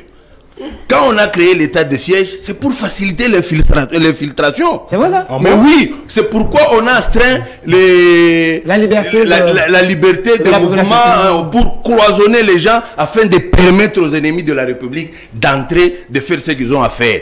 À faire quoi? 1. Tuer. 2. Terroriser. 3. Faire fuir les gens de leur village pour qu'ils procèdent enfin au peuplement. Et ça se fait avec la complicité de ce régime. Et c'est ce régime qui a le culot de dire non, celui qui n'a pas condamné, il est contre, il est traître. Depuis quand Fachi a commencé à citer Kagame, que c'est le Rwanda qui nous agresse, c'est Kagame qui est à la manœuvre? Depuis quand? Il n'y a pas longtemps. Avant, il le défendait, il le protégeait, c'était son frère, c'était son ami, ils mangeaient ensemble. Qu'est-ce que Fachi n'a pas fait pour le Rwanda? Parce que lui-même l'a dit. Il a fait beaucoup de choses pour le Rwanda. Pour lui, avec l'espoir. C'est la manière dont il a voulu peindre les choses. Mais la réalité, c'est que, même avec le temps, ceux qui ne veulent pas comprendre finiront par comprendre. Fachi trahit le pays. Il est complice de Kagame pour tout ce qui nous arrive là. Il ne faut pas penser un seul instant, oh non, comme mon frère le disait, comment vous affirmez que ce ne sont que les militaires congolais qui ont tué les Congolais? Pour quel intérêt? Pour quel fait? Et maintenant ces étrangers, s'il y aurait des militaires étrangers qui ont tué, parce qu'on ordonne, on diligente une enquête, hein? Ils sont entrés comment? Ils sont là comment? Parce que c'est une zone où il n'y a plus de militaires congolais. Maintenant, les Rwandais se retrouvent là comment? Ils opèrent comment? Les soi-disant Wazelendola, qui leur a donné les documents pour s'installer, pour faire leurs activités, pour installer leur radio, qui finalement les a récupérés pour les envoyer à la frontière. Mais Tshisekedi a hérité la situation. De quoi nous parlons? Tshisekedi a hérité la situation, il est en train de chercher comment faire. Non. Tshisekedi n'a pas hérité la situation. Quand lui a pris le... écoutez, non, prof. Doucement, restons dans la vérité. S'il vous plaît, c'est son temps de parole qui était... Non, il y a certaines choses qu'on ne faut pas laisser. Quand il a pris le pouvoir, c'est quand même l'opposition. Quand il a pris le pouvoir, il y avait combien de territoires entre les mains des Rwandais? Ok. Il y avait combien? Une belle question. Aucun. C'est vrai ça? Il n'y en avait pas. Il y avait quand même des zones de tension. Non. Les zones de tension, certes, il y en avait. Écoutez, moi je le dis tous les jours ici. Ce qui se passe là-bas, ça remonte d'il y a longtemps. Les Rwandais, ils ont le souci d'étendre leur territoire parce qu'ils ont un petit territoire. Ils veulent l'étendre, créer, je ne sais pas, l'empire Ematuti. Nous le savons. C'est pourquoi ils fomentent toutes sortes de mensonges. Goma, c'est notre terre, ainsi de suite. Alors, ils ont observé une chose, que l'autorité de l'État n'est pas étendue partout. Que le pouvoir, l'administration congolaise est trop faible, donc perméable. C'est ainsi qu'ils ont vendu leur projet aux gens qui sont mal intentionnés, aux gens qui veulent balkaniser le Congo. On le connaît, ceux qui font du Rwanda leur cheval de Troie. Ils ont vendu leur projet. Mais maintenant, qu'est-ce que nous allons faire? C'est voir qu'est-ce qui a poussé le Rwanda à oser. Qu'est-ce que nous avons fait chez nous qui lui a permis de faire ce qu'ils sont en train de faire? Et nous trouvons des solutions. Non, nous on passe le temps à accuser les gens. Il n'a pas condamné. Quand Félix ne condamnait pas, donc c'est à ce moment-là qu'il était traître pour eux. Merci. Moi je dis, ce n'est pas quand il ne condamnait pas qu'il trahissait la nation. C'est maintenant il continue. Il est en parfaite harmonie avec Kagame. Merci. Le temps vous le démontrer. Merci, professeur Jean-Félix Senga de la Le temps vous le démontrer. Très proche de le faire avec votre permission, je peux démolir parce que je ne veux pas que cet argument 5 secondes, arrive dans les oreilles de nos enfants qui nous regardent.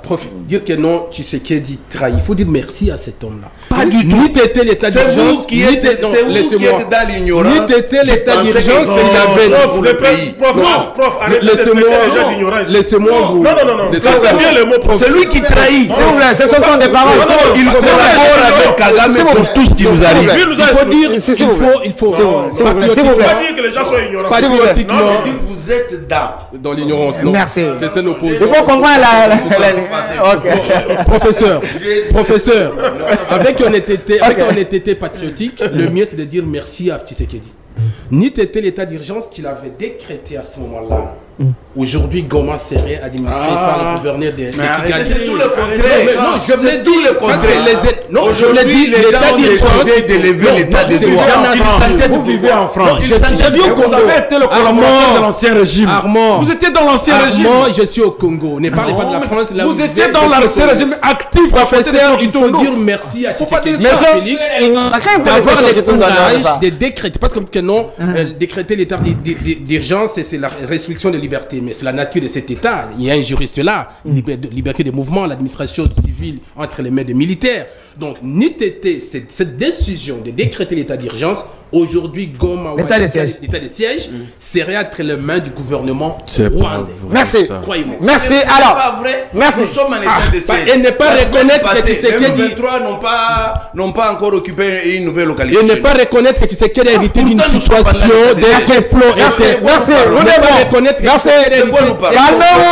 Calmez-vous. Nous devons évoluer. Calmez-vous. Processus électoral. Parlons-en. Processus électoral en 2023. La photo des Cholés, j'aimerais bien voir la photo de ce monsieur qui fait des analyses à sa manière. L'homme qui aime bien le Congo. Monsieur Monseigneur Donatien Cholet. Processus électoral en République démocratique du Congo en 2023. Faut-il aller malgré le préalable de l'opposition non résolu?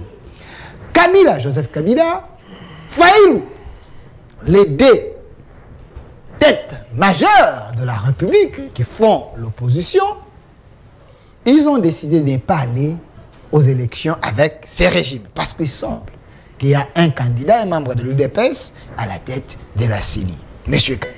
Et Choul aussi a parlé, l'Église catholique et les essais, et tous pensent que les préalables ne sont pas respectés pour aller dans une élection sérieuse, transparente. Alors parlons-en. Professeur Prosper Tchamala. La photo des Cholés, monsieur Philémon, il faut mettre Cholet. Il se bat. C'est grâce à lui qu'il y a eu 2 ans d'existence peut-être. Alors, Prosper Tchamala, il faut continuer dans ces forcings selon Cholet. Vous risquez de créer les désordres en 2023. Ce qui va arriver, vous ne serez pas en mesure de gérer ça selon Cholet.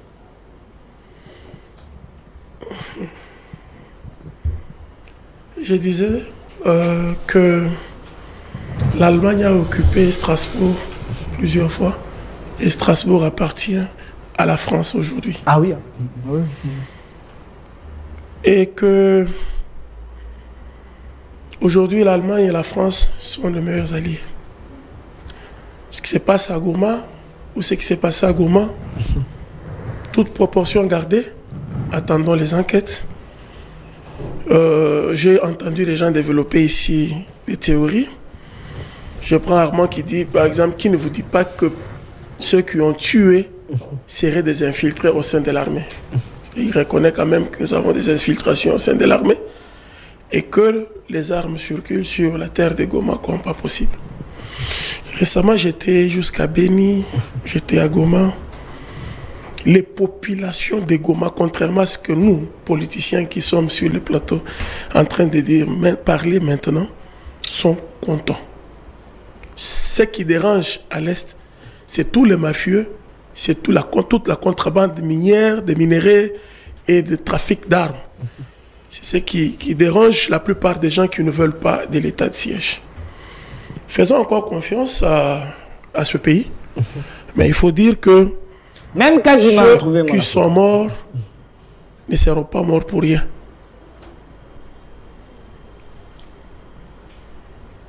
Ils ne sont pas Ouazalendo. Les Ouazalendo se battent pour les terres congolaises ne soient pas envahies. La question de la CENI, parlons-en. Le temps nous fait défaut. À propos de la CENI, merci. Soyons de bonne foi. J'ai énervé vraiment la Mouka, hein, en citant Katumbi. J'ai vraiment énervé les gens. Je comprends. Katumbi n'est pas de la Mouka. J'avais posé la question, les journalistes, Il n'est pas de la Mouka.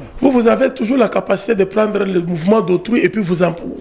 Et Tigali a Biloga Libela bon. Prendre d'autrui, qui a créé, est venu nous... Qu'est-ce que c'est devenu la Mouka? Parce que la Mouka, c'est... S'agissant de... Je crois que c'est dans cette même ordre d'idée de ce que nous étions en train de dire tout à l'heure. Il y a eu une grande conspiration vis-à-vis de l'État. Ouais. Parce que vous présentez ce monsieur-là, Cholet, qui est d'une église... Monsieur Philemon, la photo. Vous savez pourquoi, à l'entame de ce propos, quand vous m'avez donné la parole, j'ai salué le président d'une grande communauté internationale et installé dans mon pays. Mon frère Armand Lukeka. C'est un président d'une communauté internationale. C'est un Angongo. International. Angongo, c'est local, c'est Kinois, c'est Kinshasa, c'est Congo. Oui, c'est international. Et c'est quelqu'un qui a l'âme, qui n'a pas vendu son âme au diable. Parce qu'il est congolais, il peut encore parler panafricanisme. Cholet l'a fait. Celui-là, il sert l'Occident. Vous dites? Celui-là. C'était un Congolais, non? Oui, mais genre Bongo. Avec la France. Ce qu'il a dit. Genre Bongo avec la France. L'église catholique, il y a la démocratie. Oui. À l'église catholique, il y a la démocratie. Mais vous avez bénéficié de leur service? Quand? Vous. Nous avons donné 40 000 smartphones pour être élu président de la République. 50-50. Non, ils étaient au service de quelqu'un. Ça n'a pas marché, c'est tout. C'est lui qui leur avait donné les 40 000 smartphones. Ce monsieur a tenu un discours très dangereux. Qu'est-ce qu'il a dit? Il a parlé d'une tribu qui trônait à la tête du processus électoral. C'est monsieur. Comment ça? Avec un venin contre une communauté tout entière. Qu'est-ce qu'il a dit clairement? Soyez clair. Dis-moi dans le processus électoral ce que vient faire le ministre des Finances. Parce que lui, il est censé donner des moyens à la CENI pour... C'est le gouvernement ou c'est le ministre des Finances? Le ministre des Finances. La CENI, c'est plein de moyens. C'est pas les gars? Dites-moi ce que vient faire le ministre de l'Intérieur dans une CENI, commission électorale indépendante. Il y a un élément. Je vais vous donner la parole. Monsieur Cholet prépare les lits, non seulement d'une contestation, mais d'un coup d'État. Vous dites? Et soulève toutes les communautés contre la communauté Louba. Ça, c'est grave. Donc, vous sentez que c'est le discours de... Le garçon là, c'est qui? Les garçons là qui étaient à l'Assemblée nationale derrière moi là. C'est problème avec Moukeba là. Oh oui, c'est garçon. Honorable Safo. Oui, c'est lui là. Le même discours de Safo. 450 000 tribus, 450 tribus, une seule tribu tombée sur nous. Le même discours de Safo, c'est le même discours qu'un prétendu intellectuel avec des diplômes a tenu. Ce qu'il a dit, c'est faux. C'est trop faux. Comment? Il faut les Et c'est très dangereux. Il faut les prouver alors. Fallait dans le fond de ce qu'il a dit. Dans le fond, c'est quoi? C'est faux. Que ce qu'il a dit. Que le processus électoral est tenu par le Il semble que autant de postes de responsabilité, c'est entre les mains du tribu. Citez-moi les gens qui sont à la CENI. Le processus électoral est dirigé par la CENI.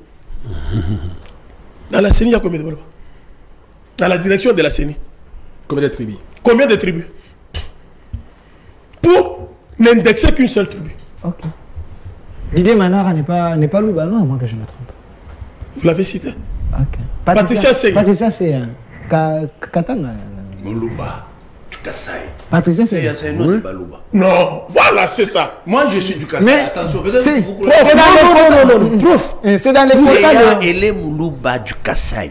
Patricia Seye. Oui, elle vit à Likasi au Katanga. Restons d'abord dans les processus. Je vous dis la vérité. Oui, restons dans les processus d'abord. Répondez à ma question. Vous reprochez à Cholet quoi? Ce qu'il a dit, c'est faux. C'est quoi? En quoi? Parce que l'Église catholique n'est pas l'Église catholique s'est retirée du processus depuis très longtemps. Lors de la désignation. Vous refusez l'audit du fichier. Mais elle vient auditer le fichier, l'Église catholique, ou Cholet vient auditer le fichier. Non, la et les CC, ils ont des experts. Quels experts? Mais pourquoi vous ne voulez pas que les gens... Depuis quand ils ont audité depuis quand ils ont audité le fichier? 5 secondes. Nous rentrons dans une période très sensible. L'Église catholique joue un rôle très important parce qu'elle encadre les fidèles. En tant que responsable catholique, il a l'obligation morale de donner un discours d'apaisement, de réflexion pour coller la cohésion nationale. Indexer, identifier ethnie, groupe, que non, c'est vouloir brûler les Congos inutilement. Les ennemis intérieurs de notre nation vont se servir aussi des hommes en uniforme, juste pour brûler les Congos. Je suis contre que quelqu'un puisse aller dans ce sens-là pour rechercher à ce qu'il y ait... Nous voulons la démocratie d'apaisement. Mais, s'il vous plaît, mais aussi, il ne faut pas faire les forcing pour pousser les gens à cela. Alors, je vais revenir vers vous. Alors, Maître Armand, j'ai dit, il ne faut pas aussi faire les forcing pour pousser les gens à cela, parce que le Congo, c'est pour tout le monde. Je ne dis pas que c'est le cas, mais Maître Armand Lokeka, une réaction rapide, est Cholet à fouter? Bon, moi d'abord, je m'exclus en faux de penser que l'Église, qui doit jouer un rôle très important de sauveur d'âme, puisse donner des déclarations trachantes sur les affaires de politique, qui en fait, en politique, il n'y a pas un problème de foi. Il n'y a pas la foi là-bas. En politique, il n'y a pas un problème d'amour ou de la charité. Ça n'existe pas. Ce concept-là dans l'amour, dans la politique, n'ont pas de définition en fait. Mais nous qui prenons la charge de sauver les âmes, nous ne pouvons dire aux gens qu'autant que Dieu nous pardonne, autant que nous pouvons aussi pardonner pour les autres. Si nous constatons qu'il y a un forcing, que le président de la République, avec son équipe, accusé d'avoir forcé les choses, un processus, comme j'attends, dirigé par la CENI, mais un processus qui a des accointances, des dépendances par certains ministères. Puisque nous avons vu la liste des partis politiques être filtrée par le ministre de l'Intérieur, qui a envoyé ça à la CENI. Plus de 900. Et que le ministre de l'Intérieur a une mainmise sur ces processus électoraux.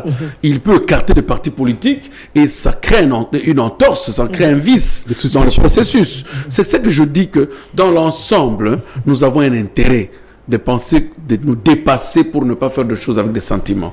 Si on réclame l'audit de fichiers, moi je proposerais que l'audit soit automatiquement accordé pour que ça prenne du temps. Et Kadima, à son tour, prendra le peuple congolais à témoin. L'élection n'est pas organisée pour l'intérêt d'un individu.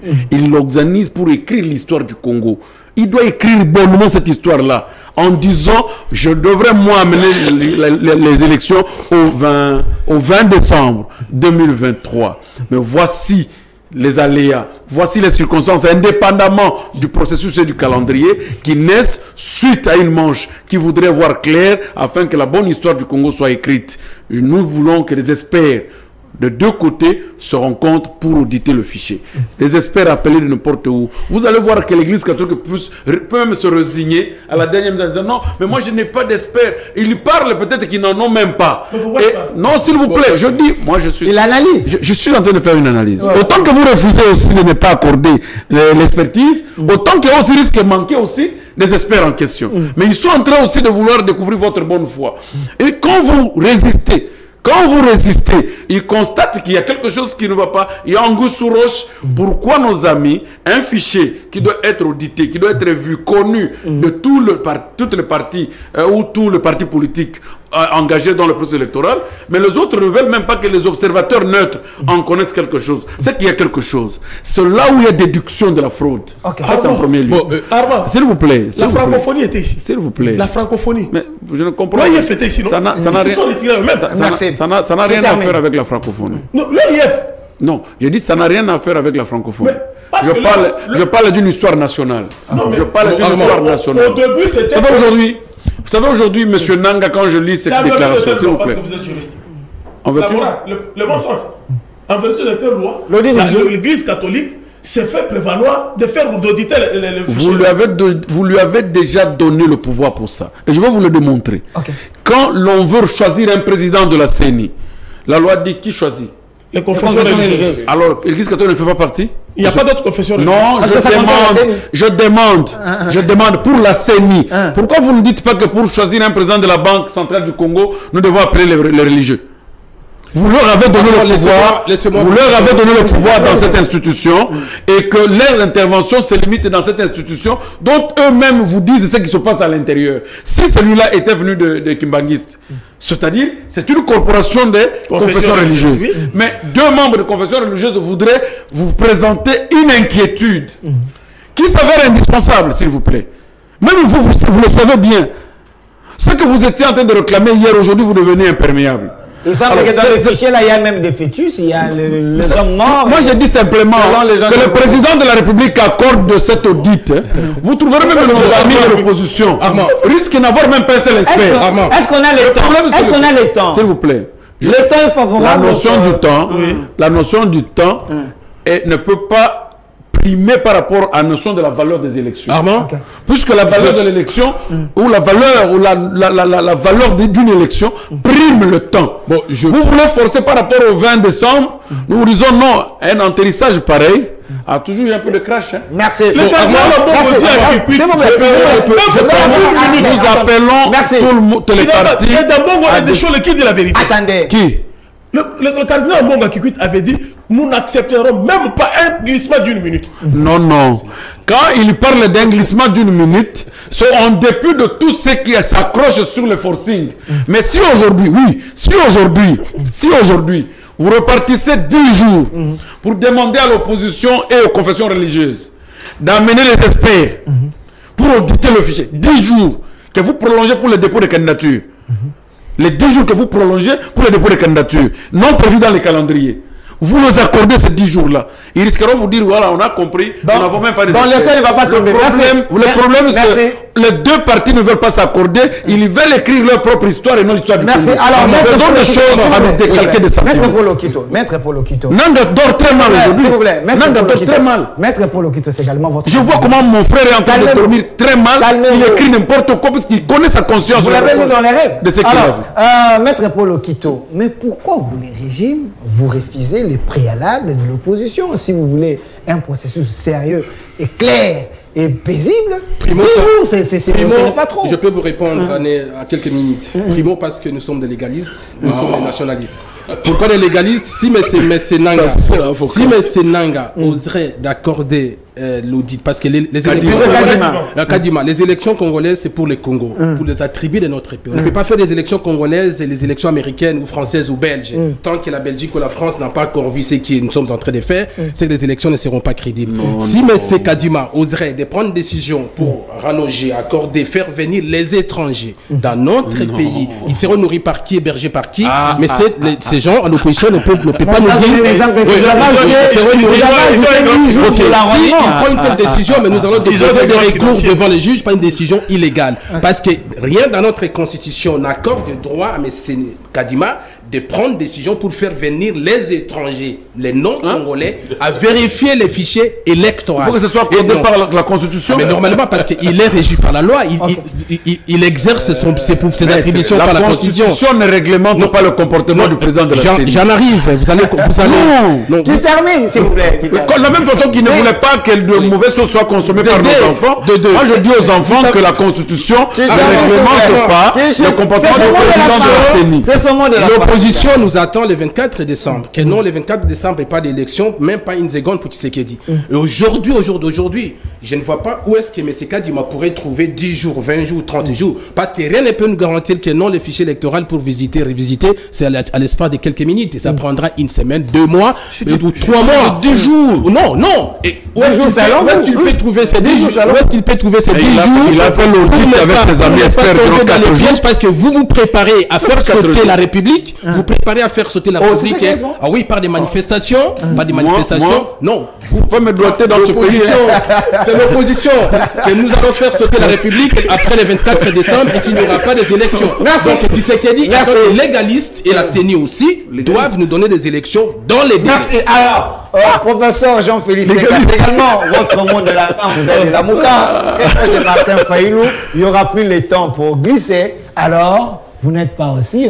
vous n'êtes aussi pas pour le processus. Le mieux, c'est que vous soyez écarté. Vous conviendrez avec moi, quand on fait les mêmes choses, en faisant ces mêmes choses, on aboutit à un certain résultat. Chaque fois qu'on reprendra les mêmes choses, on n'aboutira qu'à ce résultat-là. Vous le savez? Ce qui n'est pas le cas. Non, vous le savez. Parce que les agendas qui sont... Parce que nous avons tous décrié les trois processus électoraux et les 3 cycles électoraux. Nous les avons tous décriés, nous leur avons reproché des choses qu'on reproche aujourd'hui, ce qu'on a reproché, et ainsi de suite. Et comme on refait la même chose, on aboutira au même résultat. Est-ce que pour vous, scientifiques, on travaille pour la République dans ce sens-là? Il s'est époumoné à faire comprendre ça. C'est ce qu'il a voulu que nous comprenions. Et c'est ça même, c'est ça qui est rationnel. Tout scientifique devra concourir à ça, pas le contraire. Comme vous tenez à le dire, non, le temps, non. Il peut trouver le temps. Monsieur Kadima, je vois dans son programme où pour les candidats députés nationaux, il a fallu 20 jours. Il a encore ajouté quelque chose. Et puis il a ajouté, pour les candidats députés provinciaux, il a fallu 20 jours. Puis il a ajouté, je crois, encore 10. Pour les candidats présidents de la République, 1 mois. Vous trouvez ça normal? 1 mois. Vous trouvez ça logique? Il peut prendre 15 jours là-bas pour qu'on fasse l'audit. Et c'est faisable. Il a donné 1 mois. Le prof a dit, l'OIF était ici. Non. Kadima jouait avec vos sentiments, professeur. Comment ça? Comment ça? Kadima a écrit à l'OIF pour qu'ils viennent auditer. Et Kadima leur donne 5 jours. L'OIF dit, en 5 jours, on ne saura pas remplir la mission. Si vous nous donniez au moins 3 semaines.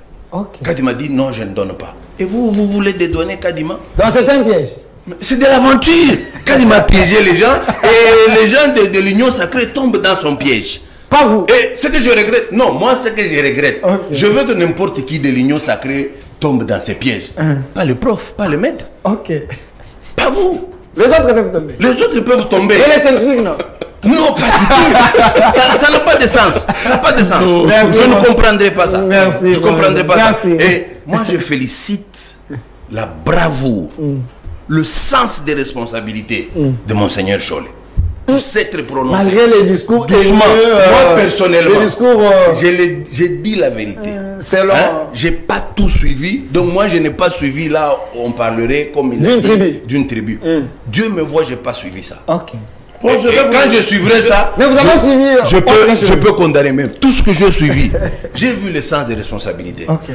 Mon frère venait de dire, non, en politique, il n'y a pas de foi. Ce n'est pas la foi qui prime en politique.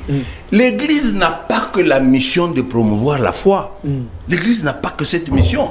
L'Église a la mission En dépit de promouvoir la foi, de promouvoir la vérité, la justice et la paix. Ils n'ont plus de Ça, c'est la mission de l'Église. Merci. Or, si on va aux élections, quelques cadimans les organisent là, à l'issue de ces élections, il n'y aura ni la vérité, ni la justice, moi encore la paix. Merci, ça n'est fini. Aujourd'hui. Moi, je n'ai pas terminé, je n'ai pas pris la parole pour terminer. Monsieur Philemon, 2 secondes, ça peut aller. Moi, je n'ai pas fini. Oh, là, tout je vais prendre là. On va commencer par vous. Il a modifié l'ordre. Il a commencé par vous, il est passé par moi. Merci pour aujourd'hui, ça n'est fini, comprenez-nous. Vraiment, on nous a ajouté même 10 minutes de plus. Monsieur Philemon, il faut accepter quand même, vous êtes sur la chaîne. Philemon. Du côté de l'histoire, c'est l'opposition qui termine l'émission. Oui, les mal. Merci d'avoir répondu à notre invitation. Professeur Jean-Félix Singa, au cadre de la MOUCA, la tête pensante, très proche de Martin Fayou. Merci d'avoir répondu à notre invitation également. Maître Paul Okito, merci également d'avoir répondu à notre invitation. Merci. Et aussi au professeur Prosper Tchama, la personnalité politique de l'Union Sacrée. Merci également. Et à notre futur candidat, président de la République, rien que pour les orphelins,